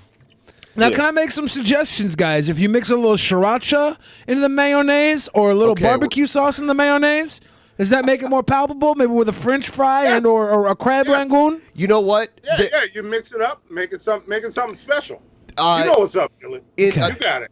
I've been to Europe a few times, and they have like the Belgian style fries. You get it in like a big cone, and a lot of the fry stands have maybe like 20 different sauces you can order with it, and there's all different types of, like, most people in Europe like mayo, but there's like a whole bunch of different types of mayo that you can get, and there's different types of ketchup and other like curry sauce. They do aiolis or aliolis when you go to Europe. They don't call them mayonnaise. They do aiolis or aliolis. A garlic aioli? Areolas? Yeah, an areoli? Areola grande? And I forgot the difference, but they will either go with one of those names. It's never mayo, and it tastes better out there. So I'm with you. Like, So we're not canceling mayonnaise. It's just we're not pushing it on other people. we're not canceling shit. Do what you want. That's where I am. Don't cancel anything. Okay. Live. Yeah, I So think cancel are you guys culture only? Are you guys surprised by this? I didn't. Yes, I am. Yeah. Yeah. When I saw, and that's funny, Monty. I was gonna ask you how we needed to use this story on Hannibal and Monty's Shit Show, live every Wednesday and every other Friday of the month. Shameless plug. And I saw this story, and I just thought it was very strange to come from Muhammad Ali's son. And look, before you even read the article, I'm going to tell you, I don't understand how a son cannot know his father so much when I just today watched a speech from his dad telling me that I'm in the wrong for having a white girlfriend.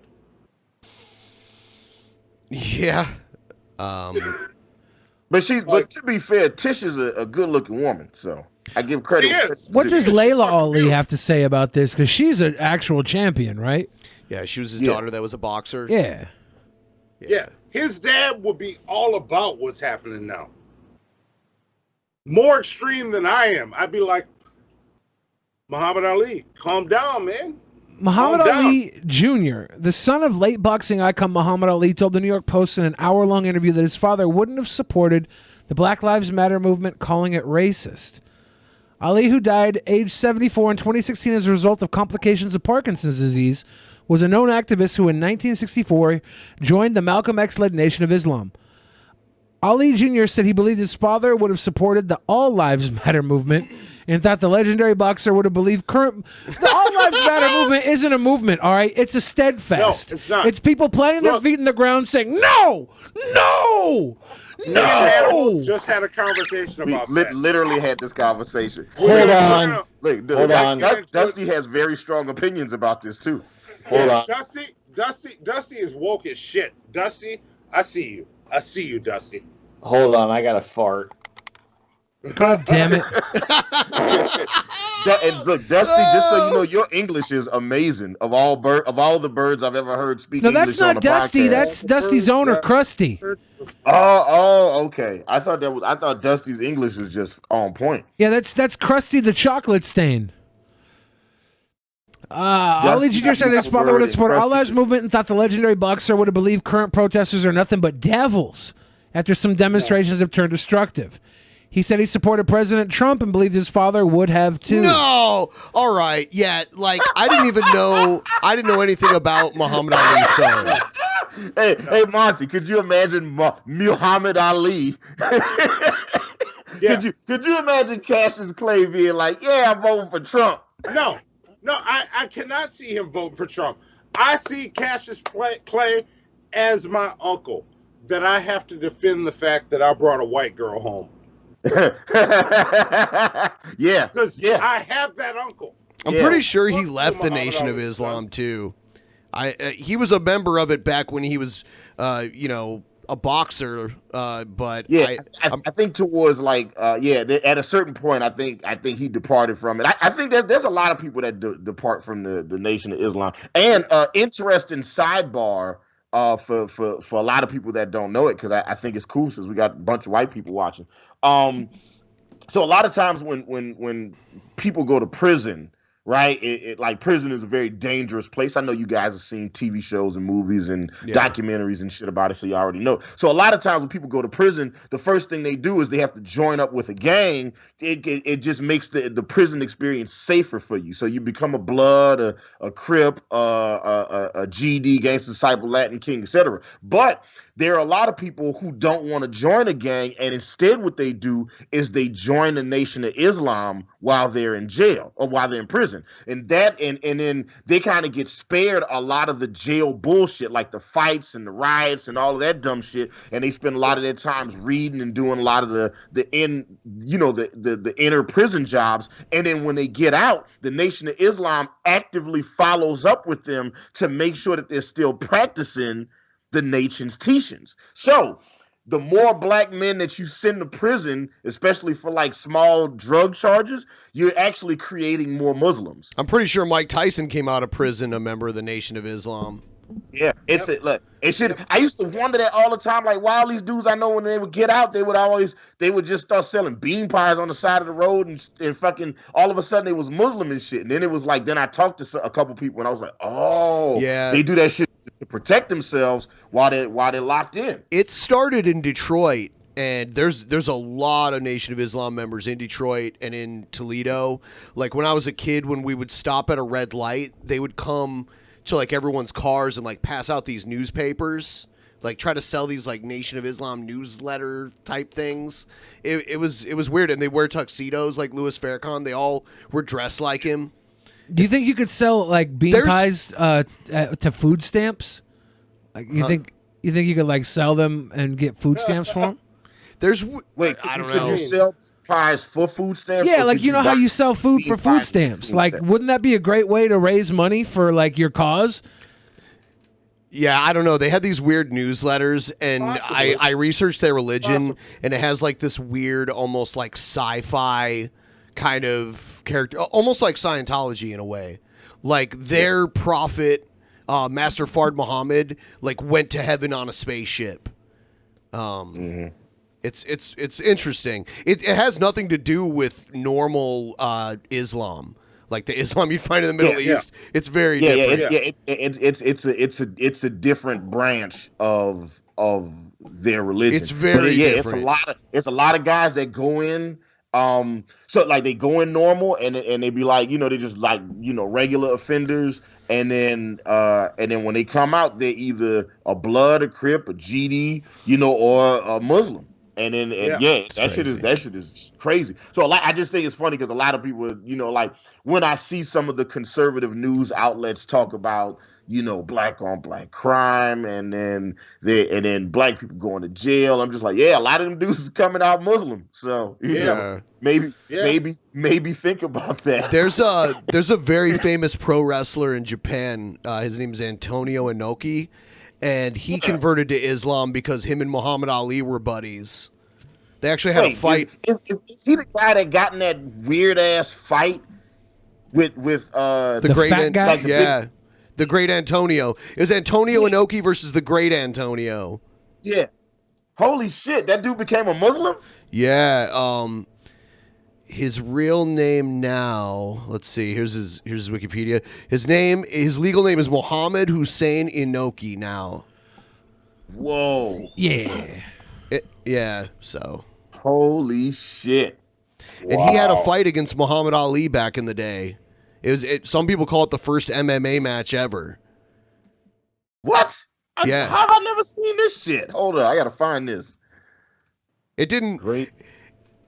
It wasn't very action-packed. It was a lot of, like, diving kicks. There was a lot of, like, low drop kicks from Inoki, and Ali couldn't really land a lot of shots. Inoki was pretty quick.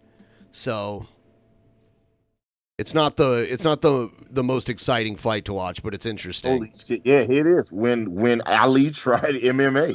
What the fuck? Wow. All right. How have I never seen this shit before? Clearly because it's boring as hell. That's why. Yeah, it was supposed to be a bit, and that was the main event. The undercard was Chuck Wepner versus Andre the Giant. Damn. You know who Chuck Wepner is? He's who is Chuck Wepner? You were making that person up. He's the real life inspiration for Rocky. He fought Muhammad Ali in a boxing match when Muhammad Ali was on the top of his game and went to decision with him. I don't know, and he was like a bum, like a he was supposed to get his ass whooped, and it didn't happen. Yeah. Monty, I like your DP background. That's nice. Yeah, I put that in there. That's courtesy of Ben because I came like Swamp Thing with the green. Yeah, and look, Billy, you've lost a lot of weight, so you really need to change your background picture, man. That's not you. Anymore. I've been gaining weight back because I'm terribly depressed during COVID. Look, we all are. Yeah, but you're not gaining weight. awesome right now. Yeah, I'm you fucking- looking I'm good, great. Hannibal. Me and Monty look like we put on about 40 years and 80 pounds. See, there we go. That's my brother right there. I'm with you, Billy. I'm kidding, Monty. You look vivacious. Oh, did you see this? Ooh, I just heard about this. this today. Yeah. Ron Jeremy got charged with sexually assaulting 4 women, which is listen. I realize it can happen because he's in the porn industry, but because he's in the porn industry, hearing about his sexual assault charges is it's super weird. Well, I don't know the backstory on this at all. Let's see. Porn star Ron Jeremy was charged on Tuesday with sexually assaulting 4 women in incidents dating back to 2014. I want to point out yet another person Billy the Fridge is associated with, right? You do Ron Jeremy, right? Yeah, I met him. Yeah. The Los Angeles County District Attorney's Office charged Jeremy with, we just worked together with the billionaire that's also been charged with sexual assaults and stuff. The Los Angeles County District, but I have 0 charges. So far, the Los Angeles County District Attorney's Office charged Jeremy with 8 counts, including forcible rape, forcible penetration, and forcible oral copulation. If convicted, he faces up to 90 years to life in prison, according to prosecutors. Jeremy, 67, is expected to be arraigned later on Tuesday. Jeremy is accused of sexually assaulting 3 women at West Hollywood Bar in separate incidents in 2017 and 2019. He's also accused of raping a 25-year-old woman at a home in West Hollywood in May 2014. Prosecutors are seeking to set bail at $6.6 million. Jeremy faces 3 charges of forcible rape, 3 charges of forcible penetration by a foreign object, 1 count of forcible oral copulation, and 1 count of sexual battery. The victims are identified in the complaint as Jane Doe's 1 through 4.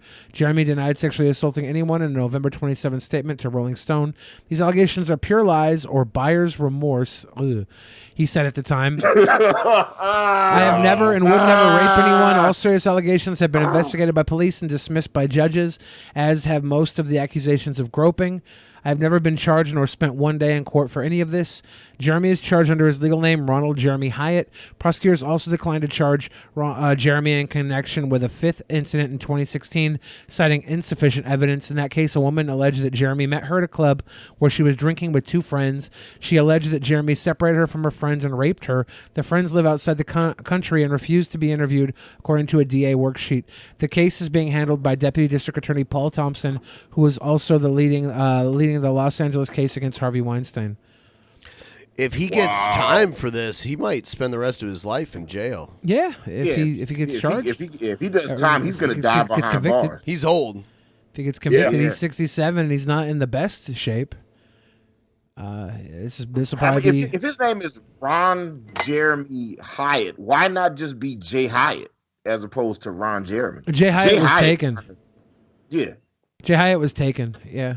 Jay Hyatt. Okay. There's another porn star named Jay Hyatt, and he had smaller penis. Unfortunately, it's not the law of averages. Yeah. This next story made me kind of sad. Alcoholic monkey named Kalua, which is a horrible name for an alcoholic anything, will serve a life sentence in India for aggressive behavior. Okay, so wait, now is a life sentence in if you're a monkey in India, is a life sentence just going to the zoo? I don't know. Is it just the zoo? That's a good question. An alcoholic 6-year-old monkey in India will remain in captivity for the rest of life for aggressive behavior that began when he stopped getting liquor, according to a Business Insider report. The monkey's name is Kalua, and he is serving a life sentence at the Kanpur Zoo after officials say he bit over 250 people. They put this nigga in the zoo. It's not. That's not even. It's victimless crime. Okay, this is clickbait right here. Including one who died. Business Insider cites reports that they say the monkey was the pet of an occultist who would regularly give him liquor to the point where the monkey became alcoholic. When the occultist died, the liquor stopped and the monkey's aggressive behavior became problematic. If he's drunk, is he not a problem? Yeah, he's satisfied. Can we just feed the little fucker alcohol? Let him be? Yeah, the monkey's like, hey, where's my shot, bitch? Where's my shot? Every night I get a fucking shot. I've seen videos of monkeys stealing cigarettes and lighters from people in India and just like lighting up a cigarette. There was that monkey that rode in on the motorcycle and tried to kidnap that baby. That is so weird. Yeah. We watched a video. Have you seen that video? I've not seen a video of a monkey stealing a motorcycle No, I've not seen a monkey on a small motorcycle tried to kidnap a baby. Can we buy him and make him the sixth peasant? Drunken primates. Drunken primates. Drunken primates. Y'all need to buy that monkey. Yes. That monkey needs to be one of the peasants. Let me get that monkey. Oh, and I promised Dusty's owner I'd play this, so I'm going to play this really quick because this is kind of interesting. Here we go.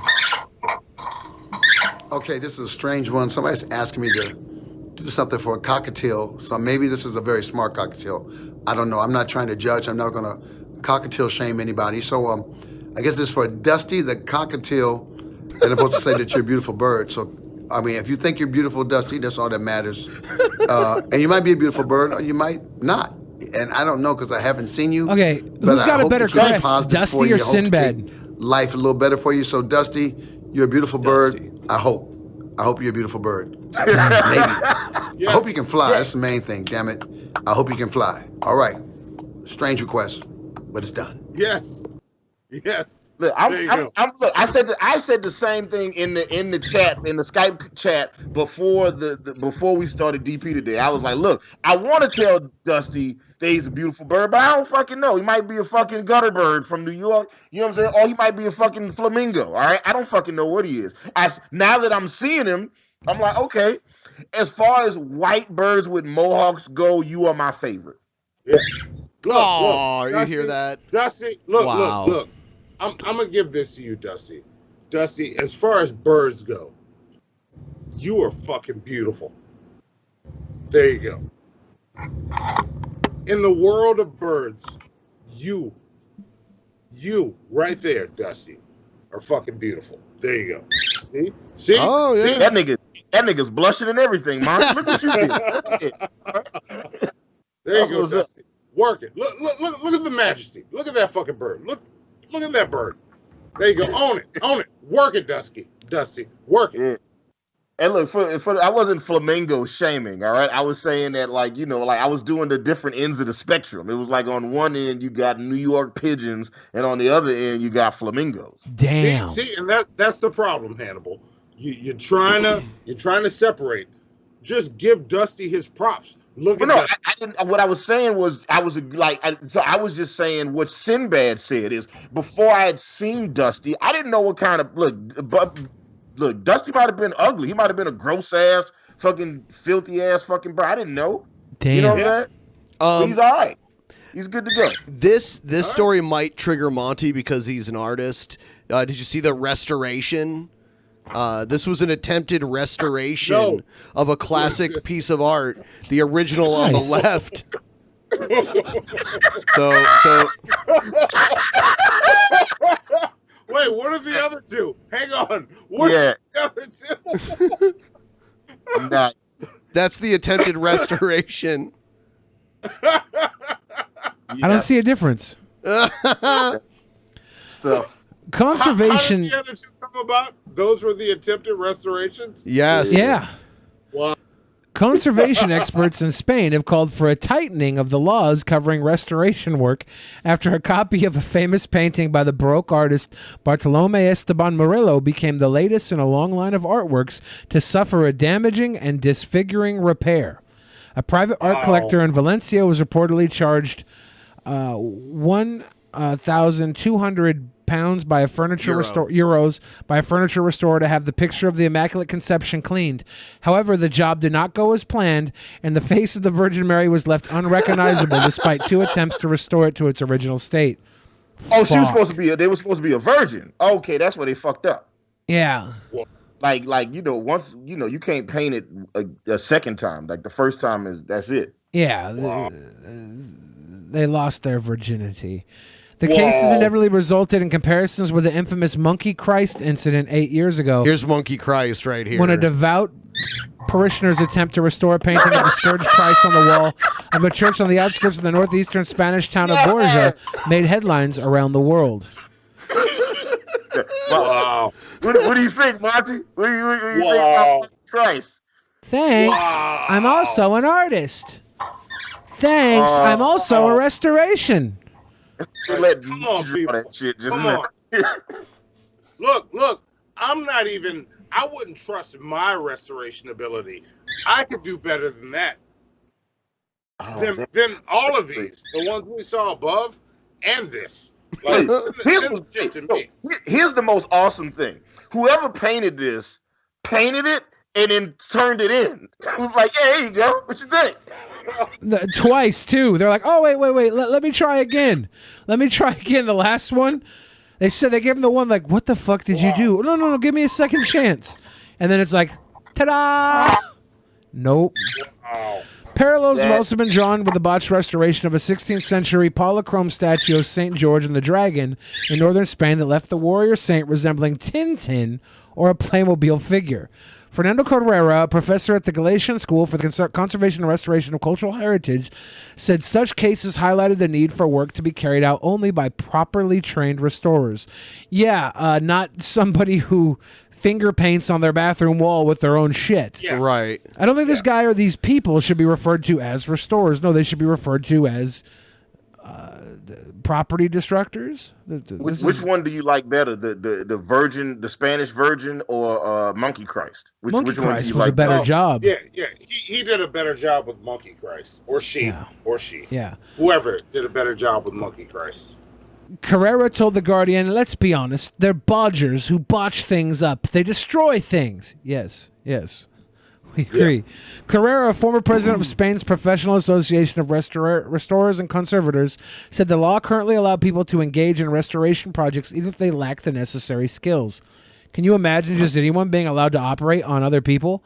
Or someone being allowed to sell medicine without a pharmacist license? Or someone who's not an architect being allowed to put up a building? Yeah, it's ridiculous. You probably shouldn't be able to do this, but the fact that someone was able to do this says more than anything. Like, who has access to these paintings and then doesn't take them to the proper people? This is whoever said, €1,200? Yeah, that's a great deal.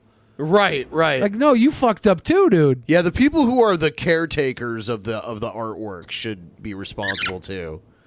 Do you see this? What? Oh, no! Projectile Pooper pleads guilty for not staying home. One person has been convicted in Haywood for failing to follow the county's stay-at-home directive. Dominica Deering, 41 of Beechwood, Ohio, pleaded guilty to 2 counts of violating the order, which states that anyone coming in from out of town must quarantine for 14 days. She also pleaded guilty on to 2 accounts of larceny. What? Hold on.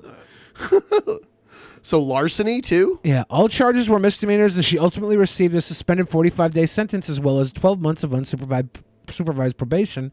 The incident. Deering was arrested April 4th after shoplifting from Walmart for the 2nd day in a row. According to the Waynesville Police Department incident reports, on April 3rd, Deering took several items out of the store without paying.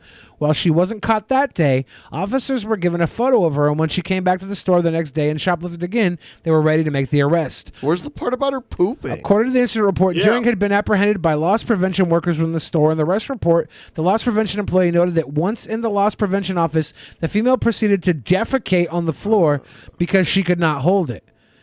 Initially, Deering identified herself to officers as Tamika Brown of Pennsylvania. The female said her reason for being in town was because her husband was a truck driver and had to stop at the Pilot truck stop in Crabtree, the incident report reads. The report later mentions that Deering had called an Uber driver to pick her up from the truck stop to take her to the Walmart. Officers confirmed that by speaking with the Uber driver, who said she'd driven her to the Walmart the prior day as well, it was determined that Deering had taken $238.79 worth of items. The report notes that when Miss Brown learned she was being placed under arrest, she stood up and started screaming in an unidentified language. Maybe she was speaking in tongues or something. She then proceeded to pull the dress she was wearing up, exposing her body underneath, and again starting projectile defecating all over the office. The report reads, the officer... I don't understand. What is projectile defecating? That means you're shooting the poo out of your butt. Yeah, maybe it's explosive diarrhea. Maybe she had like the spouting sharts on deck. After she put her dress down, she kept saying that she had the coronavirus and wanted treatment. Oh, fuck. Oh, fuck. Oh, fuck. I would believe her, too. I'd be like, oh, she's shooting shit all over the wall. Yeah, no, we probably should take her to the hospital and then burn this mall down. the shit-a-palt. Yeah. Hey, would somebody want to? Does somebody want to riot this particular Walmart? Just burn this sumbitch down. We don't want it anymore. Yeah, we're done with this. Walmart belongs to the streets now. I saw this. Did you guys see this? Comedian D.L. Hughley diagnosed with COVID-19 after passing out on stage in Nashville.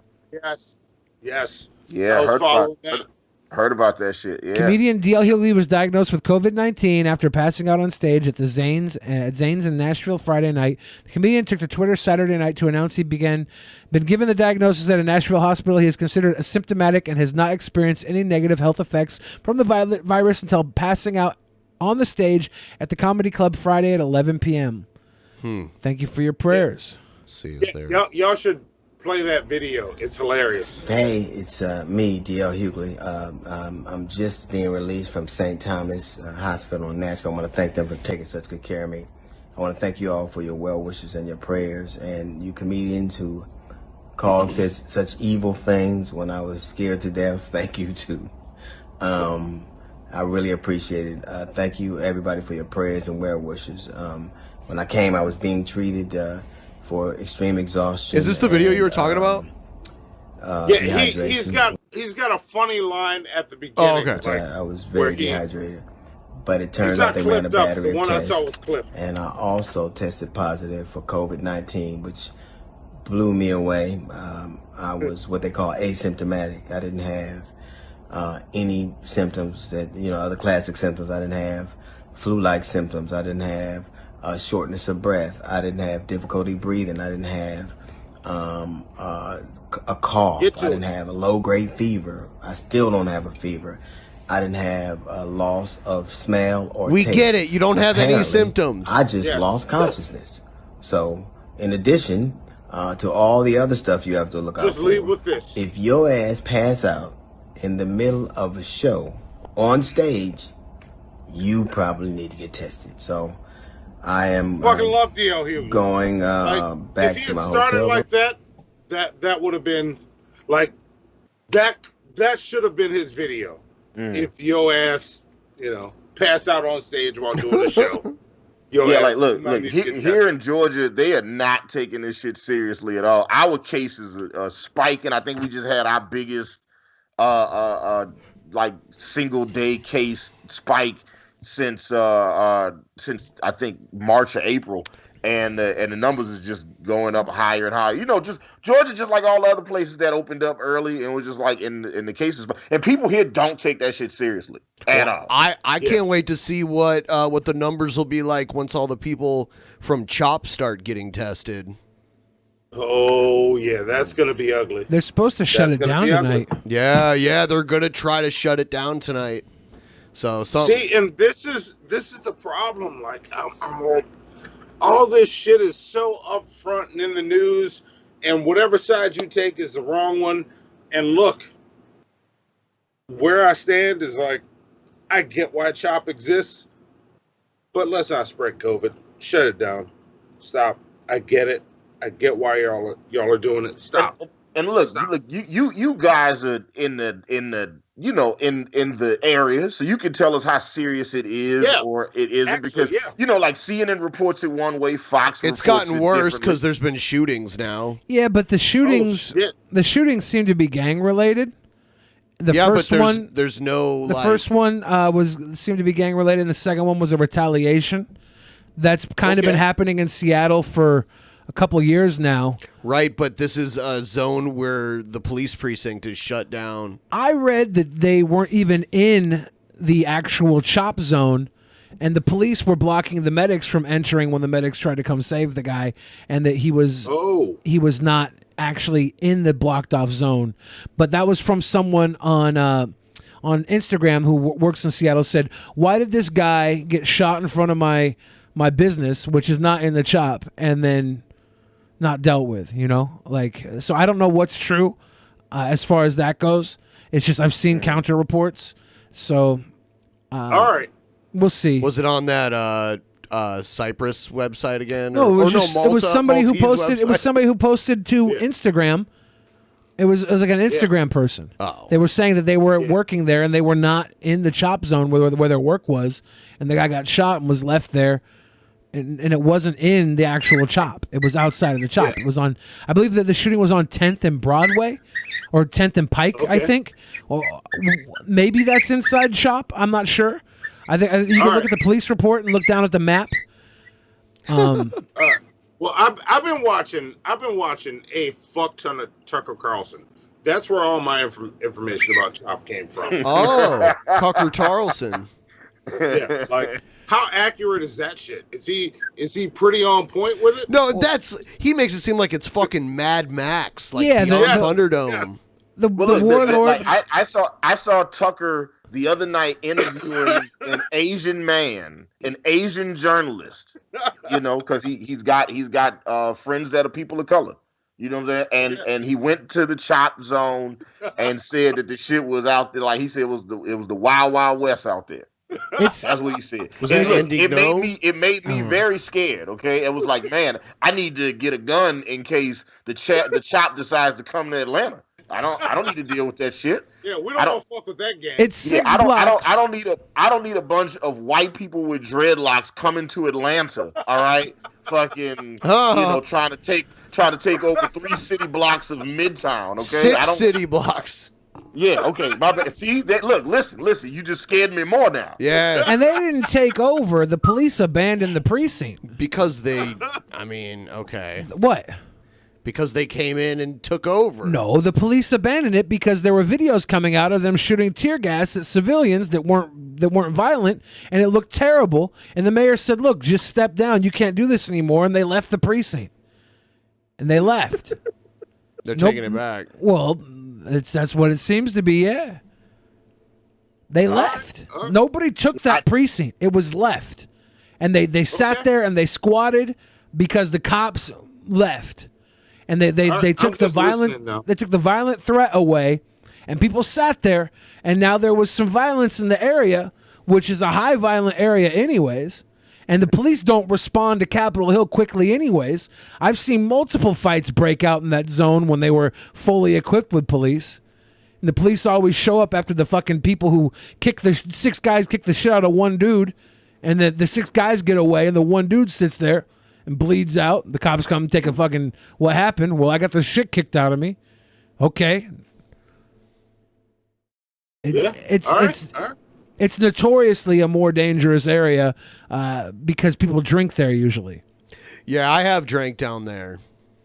But I've never ran into that much trouble. The only trouble I ran into was with you when you were pissing people off. I don't remember that. When you were IRL streaming. I don't remember pissing people off. I was a sweet boy. That dude wanted to fight you. Who? It was a family. And, yeah. The woman slapped your Camera. phone out of your hand. Yeah, it's not a sweet boy thing to do. And you said that was like a weak ass hit or something. And then her brother or whoever he was came at you and wanted to kill you. He wanted to do something. I wasn't going to allow that to happen. I'm a sweet boy. I know, but you're totally changing the subject. I said I never had any trouble there. Well, I've seen multiple more trouble. Your anecdotal evidence doesn't match up to all of my evidence. Well, you're more likely to cause trouble. It's not true. Of the two of you, who's been in trouble with the law more, BENPAI or Young Bill Free? BENPAI. Yeah, me actually. But it's just because I got caught with weed when I was in my 20s. It's also because BENPAI does more illegal stuff than me. I'm a sweet boy. No, I did one illegal thing that I got in trouble for. Did you get charged though? Is the question? Yeah. Okay. And I went to court. It was called like a minor misdemeanor.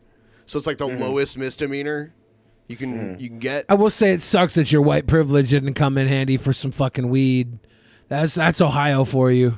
Fucking Ohio. Well, it was like small town in Ohio. Where yeah. Well, I had a headlight that was out, so I got pulled over, and it smelled like weed in my car big time. Anyway, so they were gonna search it no matter what.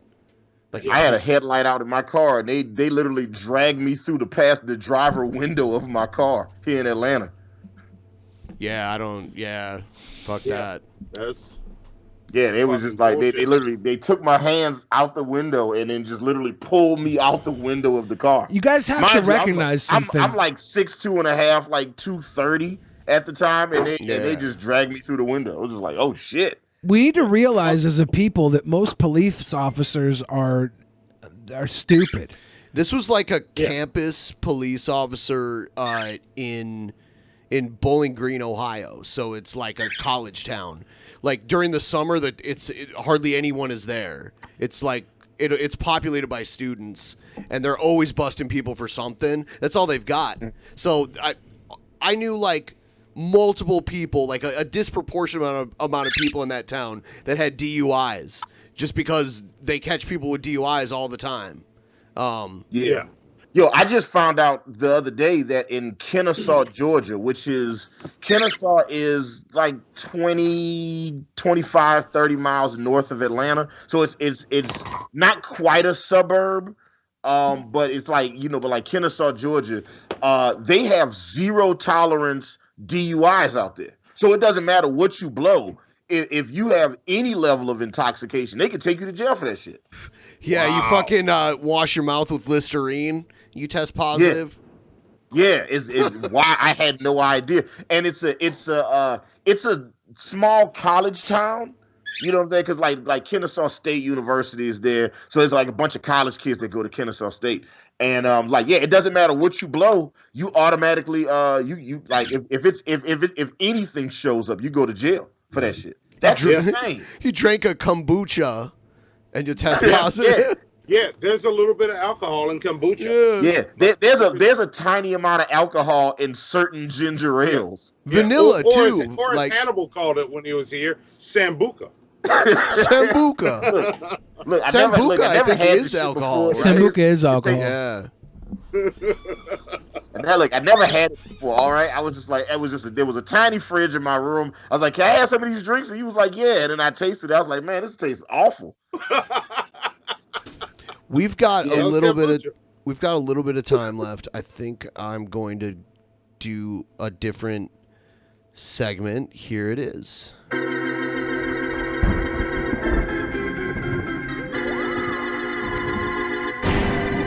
Like this intro. Turn off the goddamn internet. Oh, don't touch me. Don't touch me. They're gonna touch me,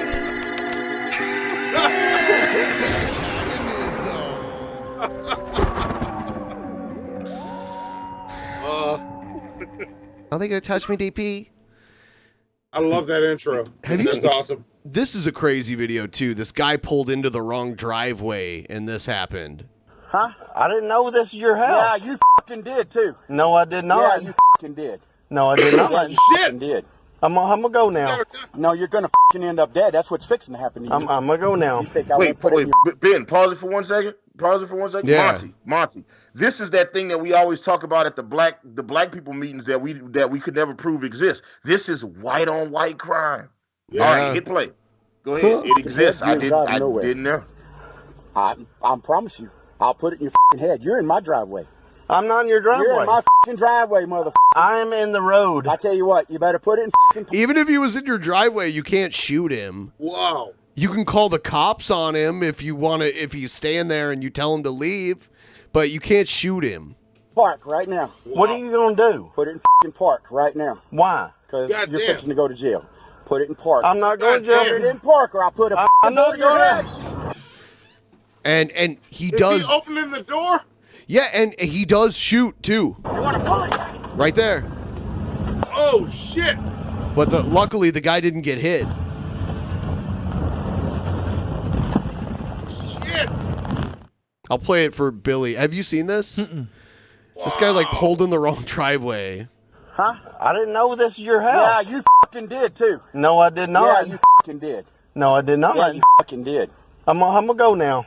No, you're gonna fucking end up dead. That's what's fixing to happen to you. I'm gonna go now. You think I won't put it in Right your there. fucking head? He's pointing at his fucking head. Right there. That is the motherfucker that haunts my nightmares. Yeah. That dude right there. Yeah. You ain't driving nowhere. I'm scared of him. I'm terrified of him. I promise you. I'll put it Yeah, in I'm your fucking terrified head. of You're in my anybody with a driveway. gun that wants to say they're going to shoot me. No, he looks exactly like the dude I've seen in my nightmares. Mr. This Clean? is freaking me the fuck out. No, this dude. Look at him. He looks like Mr. Clean. And then he's shot. This is the guy I'll run into when I'm like, oh, I want a bag of chips. Like, oh, motherfucker, you grab my bag of chips? No. I'm sorry, man. Here, take them. I'll go buy a new What flavored one. chips do you think this guy likes? Because that's going to be my least favorite flavor. Get something else. Yeah. You got to die now. Could you? No, I don't have to die. Take the chips, man. I'm gonna have a Hershey's. No, On your driveway. You're in my f***ing driveway, motherfucker. I'm in the road. I tell you what, you better put it in f***ing park right now. What are you going to do? Put it in f***ing park right now. Why? Because you're fixing to go to jail. Put it in park. I'm not going to jail. Put it in park or I'll put a... At this point, you're going to go to jail if you called the cops. Yeah, I'm sure he's going to go to jail based off this video alone, discharging a gun. Oh, I think he's been arrested already. And he actually shoots twice. This is what belongs in prison. Yeah. Absolutely. Yeah. I think... and thank you, Allegas, for getting us to 7.42% of our goal tonight. Appreciate you. I'm going to read off those super chats in a little bitty. After this. You want to Paula Harris just listen to the video, Hannibal. Just FYI. Attempted murder is what he should get. Yeah. He's still recording. Shout out to this guy, okay? Yeah. He's like, man, I got to get away, but I got to keep filming. He's like me. He's a lot like me. Let's get this shit on camera. Yeah. I'll never turn that camera off. We're heroes. Me and this guy are heroes. Especially me, though. Should I read these Streamlabs? Yeah, let's check it out. Wow. All right. We kicked off tonight with the Cinephiliac saying, thank you, Monty, for the sensual reading of my Gilbert Gottfried, Steve Buscemi, Monterotica the other day. Your reading was so good. 4 out of 5 scientists say it made drawers drop. Pants kneel and panties plunder. No, stop. Just go to the next one, Billy. No, and look, listen. Monty loves his Monterotica. He says that the sex people saying, especially Alan Reyes, is making his sexual relationship with his white queen is making the relationship better. So keep sending it. He loves it. Lord of Nurgle said it's ironic he has to get out of has a get out of debt scheme when he is up to his eyeballs in debt. Lord of Nurgle, one of the great things about Chris Hansen's get out of debt scheme, I'm going to give this one away for free. Get your cell phone in your son's name when you can't get a cell phone in your own name. That's a great way to get out of debt. Tucker White says poop balls. Keone Soares says, do my eyes deceive me? No, they do not. It's the return of my favorite black friends, Hannibal and Monty. There we go. We're back. Who said that? Someone who's not racist because they have black friends. They didn't say that. There you go. They just said like having us as black your friends automatically makes you not be racist. I don't like how they didn't. Until you Anybody do ever some racist says shit. that you're racist, all you have to say is, man, I watch Hannibal and Monty shit show on YouTube every Wednesday and every other Friday. So Well, do you I can't be remember? racist. Do you remember Whoopi Goldberg being like, Mel Gibson's not racist? Was it Mel Gibson? Yeah. I remember Ted Danson Or got was it- that. No, it was Mel Gibson. Might have been both. Yeah, I don't know. I'm pretty sure. She did it. She did it about Mel Gibson, and she did it about Ted Danson. You remember when Ted Danson wore blackface and proposed to her? That's yeah. They did have a relationship at one time. Yeah. But look, we'll be your black friends until you do some racist shit. Like, we're cool. Don't do some racist shit. Be better. Yeah. I feel like if they're our friends, they wouldn't be racist. Yeah, that's true. Yeah. But look, every once in a while, you might take the opportunity and go, well, I got black friends. This person's being a dick to me. Suck it, nigger. No, you can't do that. You can't do that. Damn. You can't. That's a no-fly zone. Don't do that. Stay in the so-fly zone. Because we can't have your back then. Yeah. Like, when that video pops up, we can't be like, oh, that's our friend, because you're not acting like our friend now. Yeah, that's a very unfriendly situation to be in. I have a video of Billy. Frikadelic said, Ben, do you save the vids you play here on your computer? If so, do you still have the vid of the kid in the backseat swearing at another driver? Shut your fucking mouth up with a Cheeto, you bitch. I don't remember that. Can't find it anymore. Original uploader deleted it. Yeah, we don't know what that is, and Ben definitely doesn't have it. Davis Huffman said somebody should tell Monty that aioli is just a fancy version of mayonnaise. The base ingredients are essentially the same. Yeah. Well, Damn. it can be flavored too. Like there's different types of ale. Hashtag no lives matter. Billy the Fridge. Thank you, Demon Frenrir. I make my own aioli / mayonnaise here, and it's the only aioli / mayonnaise I like. So, there you go. I'm with the only aioli he makes that he likes is when him and Tish are making sweet love. That's what he's talking about. No, I mix egg yolks and oil. Who do you think has had sex with more white women, Monty? You or Billy the Fridge? Billy the Fridge. Billy the Fridge. You sure you willing to bet on that one? Yes, we're not gonna go into it, but yes, I give it to Billy. Billy, it's all you. Okay. Wait, is Tish watching right now? Is Tish watching? Is that why you had to say that? Blink once if Tish is watching right now. She might be, but even if she's not, Billy, I got you. You're the king. Who's had sex with more black women, you or Billy the Fridge? He's an incel. I'm a virgin. I'm saving myself till death. Dragon of the West says, you guys talking about them taking down Confederate monuments, but what are your thoughts about the Conquistador statue? Between them, at least 6 urbanized civilizations were wiped out, including the Inca, Mississippians, Aztecs, Pueblo, and Mayans. Put it in a museum instead of on like public property or whatever, you know? It still has its place in history, but it doesn't have to be like in the public square. You know, there's a difference though. Like there is a difference to that though that I've seen that people don't care about. If you go to Rome, there's statues of like Roman emperors, and they tortured people. Some of them were pedophiles. I mean, like, and they have statues out in public. I want to say that the Confederacy, they weren't conquerors. They didn't have any great brute strength that won them the land that they had. They were just holding on to an ideal that they could own people, and the Confederacy only lasts for about 5 years. So I saw a tweet today that said Phineas and Ferb lasted for 7 years. That lasted for 5. Why isn't there a Phineas and Ferb statue? Yeah. Wait, there isn't a Phineas and Ferb statue anywhere? And a lot of these statues... I didn't see one in Disney. That's where it would be.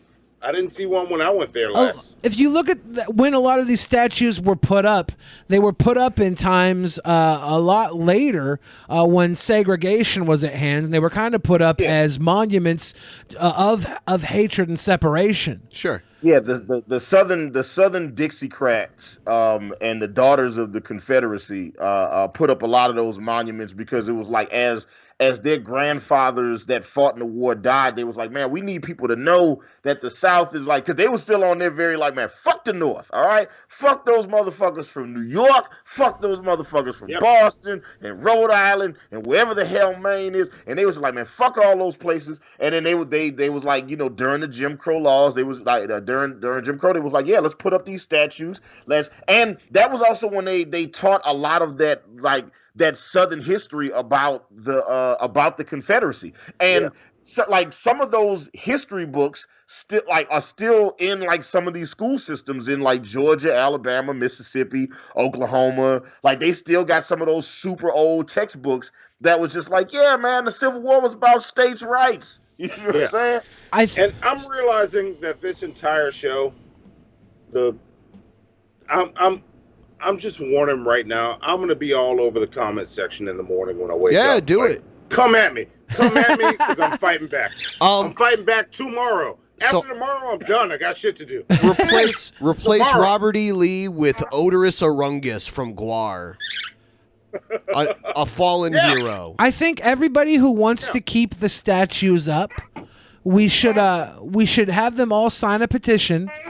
And every single one of those people can have a little piece of all the statues that are torn down sent to them to hold on to in the shape of like a dildo, and they can go fuck themselves with it. I like how you pronounce that, a dildo. Like it's a special thing.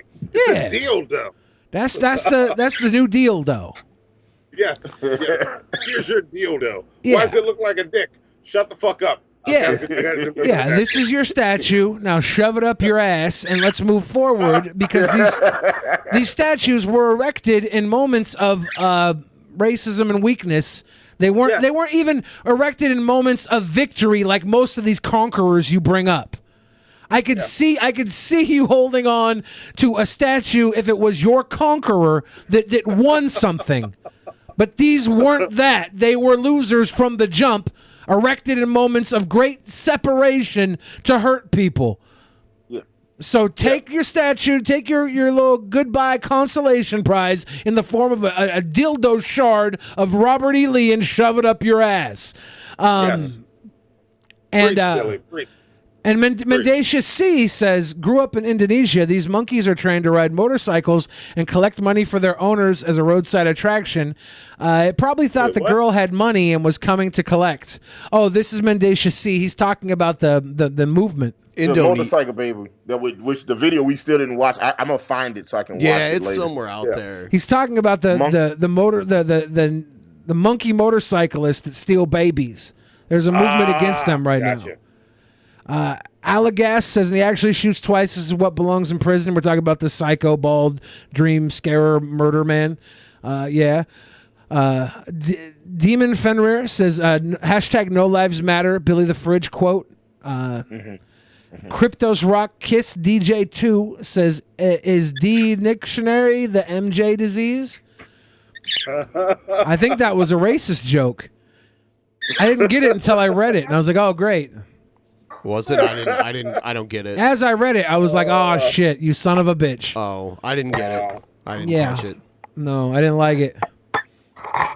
Stevie McHug says, "Play the goddamn video, Ben. You hyped it up. We don't. What video are they talking about? What do we hype up?" I played all the videos. Stabby McHugs is always complaining. Oh, Stevie McHugs. Who's surprised? I'll take down a statue of whatever you love, and you can shove it up your ass too.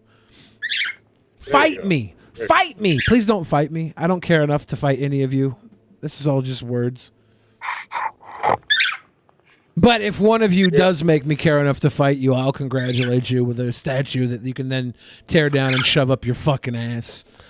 So pretty soon we're going to go do the post show. The post show is on twitch.tv tonight. If you guys want to stop by, we will be going live there shortly after this stream ends. Actually, simultaneously.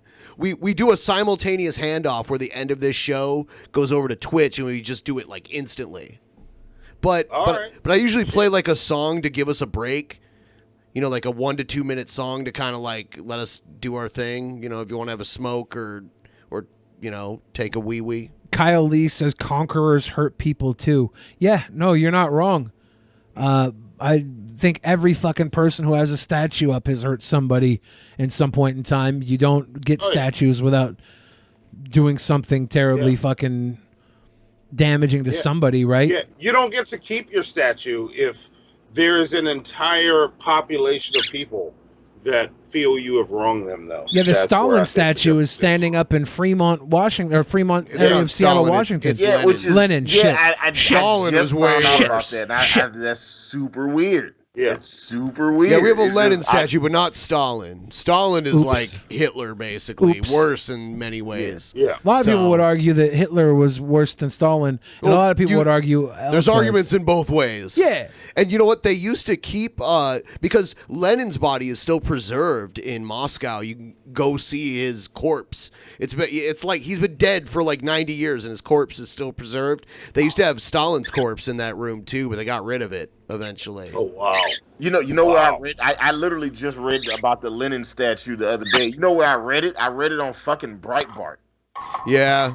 Yeah, they paint his hands red sometimes. People come and paint his hands red because there was a Bolshevik revolution. There was a revolution. So people definitely got killed under Lenin. Not like Stalin, though. Stalin was like, the revolution was over, you know? Stalin was just ruling with an iron fist. That's, you know, gulags in Siberia and all that crazy shit was going on. That definitely is the worst example of communism in human history. Replace all Confederate statues with a real Southern hero, Brucey's the Beaver. Who's Brucey's the Beaver? I don't know. Cornelio Maciel, I don't know who that is. I'm confused. I'm so confused. Well, everybody who's watching right now, I want you all to know that I love you dearly. Even if I hate you profusely, I love you Why at do the you hate same them? time. I don't know. There's somebody here I probably fucking hate. Sure. So one of you guys I probably fucking hate. But I still love you. Probably. I love how matter of fact Ben was with that. So yeah, there's some people I probably hate. Probably. Like, No, I agree. There's always somebody. I mean, there's always that one person. There's always somebody that's there. to Zhao talk some Zedong? stupid shit. Who was worse, Zhao Zedong or Hitler? Mao Zedong or Hitler? Yeah. God. I mean, worse. We would have to sit and think about like what they did and how we weigh it. Okay, let's do a tournament of worst. We'll have Hitler. We'll have Stalin. We'll have Zhao Zedong. We'll have Onision. We'll have Onision. like, who all could fit in the tournament of worst? Pol Pot. If you put that as a poll on Twitter, all the anti-O's would make Onision worse than Hitler. And We all don't of them. know that. I mean, if they saw it, I would hope. We know that. I would hope they care more about Onision falling than someone who's already long dead. No, you're just saying who's worse. Yeah, who's worse, Onision? Because he could still kill 6 million Jews. Hitler's done. Hitler's done, man. Onision's only begun. Yes, his Jew killing spree has just started. Yeah. Or going to start at some point.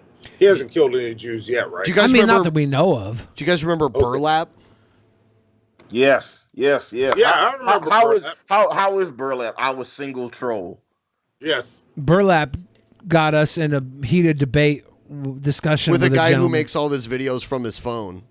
Yeah, and he's Oh, shit. He went on the guy's comments He and does said this that all I the was time. talking shit. He'll go to other places and be like, "Oh, this person was talking shit about you." It's like, or And he'll lie about getting banned places. And then the It's guy so started stupid. responding to us, and then we responded back, and then he responded back, then we responded back, and we thought we found a video of a picture that was him. But and he it- just uploads other people, and it wasn't even on his- him, and we were picking on somebody that wasn't even him, and now I want to know how cool he is. Well, that guy is. Have we dude, found out how cool he looks? No, he doesn't Come show on, himself. Burlap. Shit. Burlap, do better. Do you have? Is there video of this or pictures? I want to see. I don't want to wanna play see what his we're dealing new. with. I don't want to play his new video because it's him watching us, watching him, watching us, watching him, watching us, and it's like I don't want to watch Sounds that like he shit. won, Ben. But the funny thing is that the funny thing is that he criticized us for not knowing any. He's like, why do you expect me to know this guy? Like, why would I know? I don't have the time to figure out all this stuff. But then he expects us to know, like, the guy on his channel in a video isn't him. It's Sound some guilty. other guy. Sound guilty defending yourself, Ben. Wow. Like, come on, Burlap. Burlap, do better. We've seen you in our Mao chat Zedong recently, was much Burlap. worse. We've seen you there.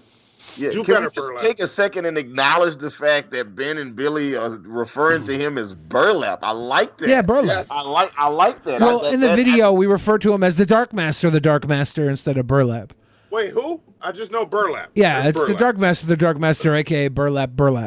Dragon of the West says Mao Zedong was much worse. He wiped out China's intellectuals and created the travesty that is traditional Chinese medicine because he didn't want to pay for health care. You think Burns say Sanders is going to be a troublesome boy? Do we think Bernie is going to be a problem during the general election? And that's a motherfucking problem. Run as an independent and fuck up Biden. I don't think he should. I don't think anybody should fuck it up. Like, let's just get the motherfucker out, and then we'll sort it out after. We'll see. So, do you guys want to hang out in the post show for a little while, or do you got to go? I would love to hang out in the post show, but I got a studio session in Sandy Springs, and I'm doing everything in my power to be like, oh, can I just tell him I'll do it tomorrow? And it's like, then I don't want to try to do a studio session and have to do our show at the same time. I'm gonna have to go, but I will say before any of this ends, once I get this fucking COVID and new baby shit sorted, I want to be on BP more.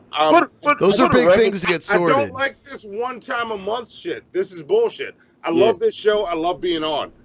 Yeah. But yeah, I gotta. We I missed gotta go. we missed Gotta you go be guys. a Thank you dad. for coming back and hanging with us throughout all this. Yeah, man, look, And look, us not being here is not because we don't like being here. I want to be here more, but there's a little dude that looks exactly like me as a baby that I got to be there for, and fucking COVID-19 lockdown, which has me mildly depressed. So, there you go. All right. Yeah, but I told you, Monty, when you decided to fuck that white woman raw, I told you that this was gonna happen, that it was gonna be tougher. That there would be a worldwide pandemic once the baby was born, and it was. I sure did. I told you that was gonna happen. I told you that the Chinese, were plotting against us in their wet markets. Yeah. And no, that's not. It's not the baby. It's the worldwide pandemic that's fucking me up. Like. It's the combination of both. All right, and it's 95% COVID-19. And it's 5% that your mixed race child. His son always looks like he wants to talk to the manager, no matter what, like all the time. Yeah, he calls the manager on me a bunch. All the time. That's fair. But yeah. Soon we're gonna be on a bunch more. I'm working it out. I've almost got a rhythm. But Good. Thank y'all for keeping us in the loop. Yeah. I appreciate that. We love y'all. We Seriously. you are a very wonderful addition to this show, and we love having you both whenever we can. And Hannibal, I need to talk to you about beats because I need to rap again. Yeah, Hello look, to the gang, and a shameless plug. Find real tall news on BitChute and Twitter. Like and subscribe to tomorrow's news today. Kapow. All right.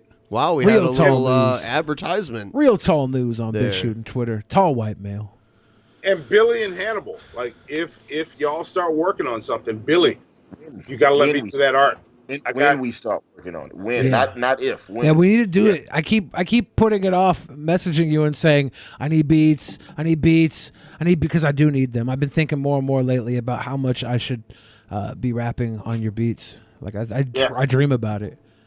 I wake up covered in a puddle of ill. I just sent a bunch of beats. I sent Shabisky a bunch of beats. So it's like gotta get Billy the Fridge on some beats. I just got the placement with Sony. Dude, you know what I'm Shabisky saying? got all those beats that could have been yours. Yeah, you better send me better beats. Yeah, he's very competitive, and I could tell that's what he was thinking. I'm just saying. He's going to hear a beat that Shabisky used that he's going to wish was his. Oh, there's no way I'm listening to Shabisky's songs. That's how. He's going to remain willfully ignorant. No, I'm that's just how saying, he'll like deal mine with are it. actually going to get some views probably. Wow.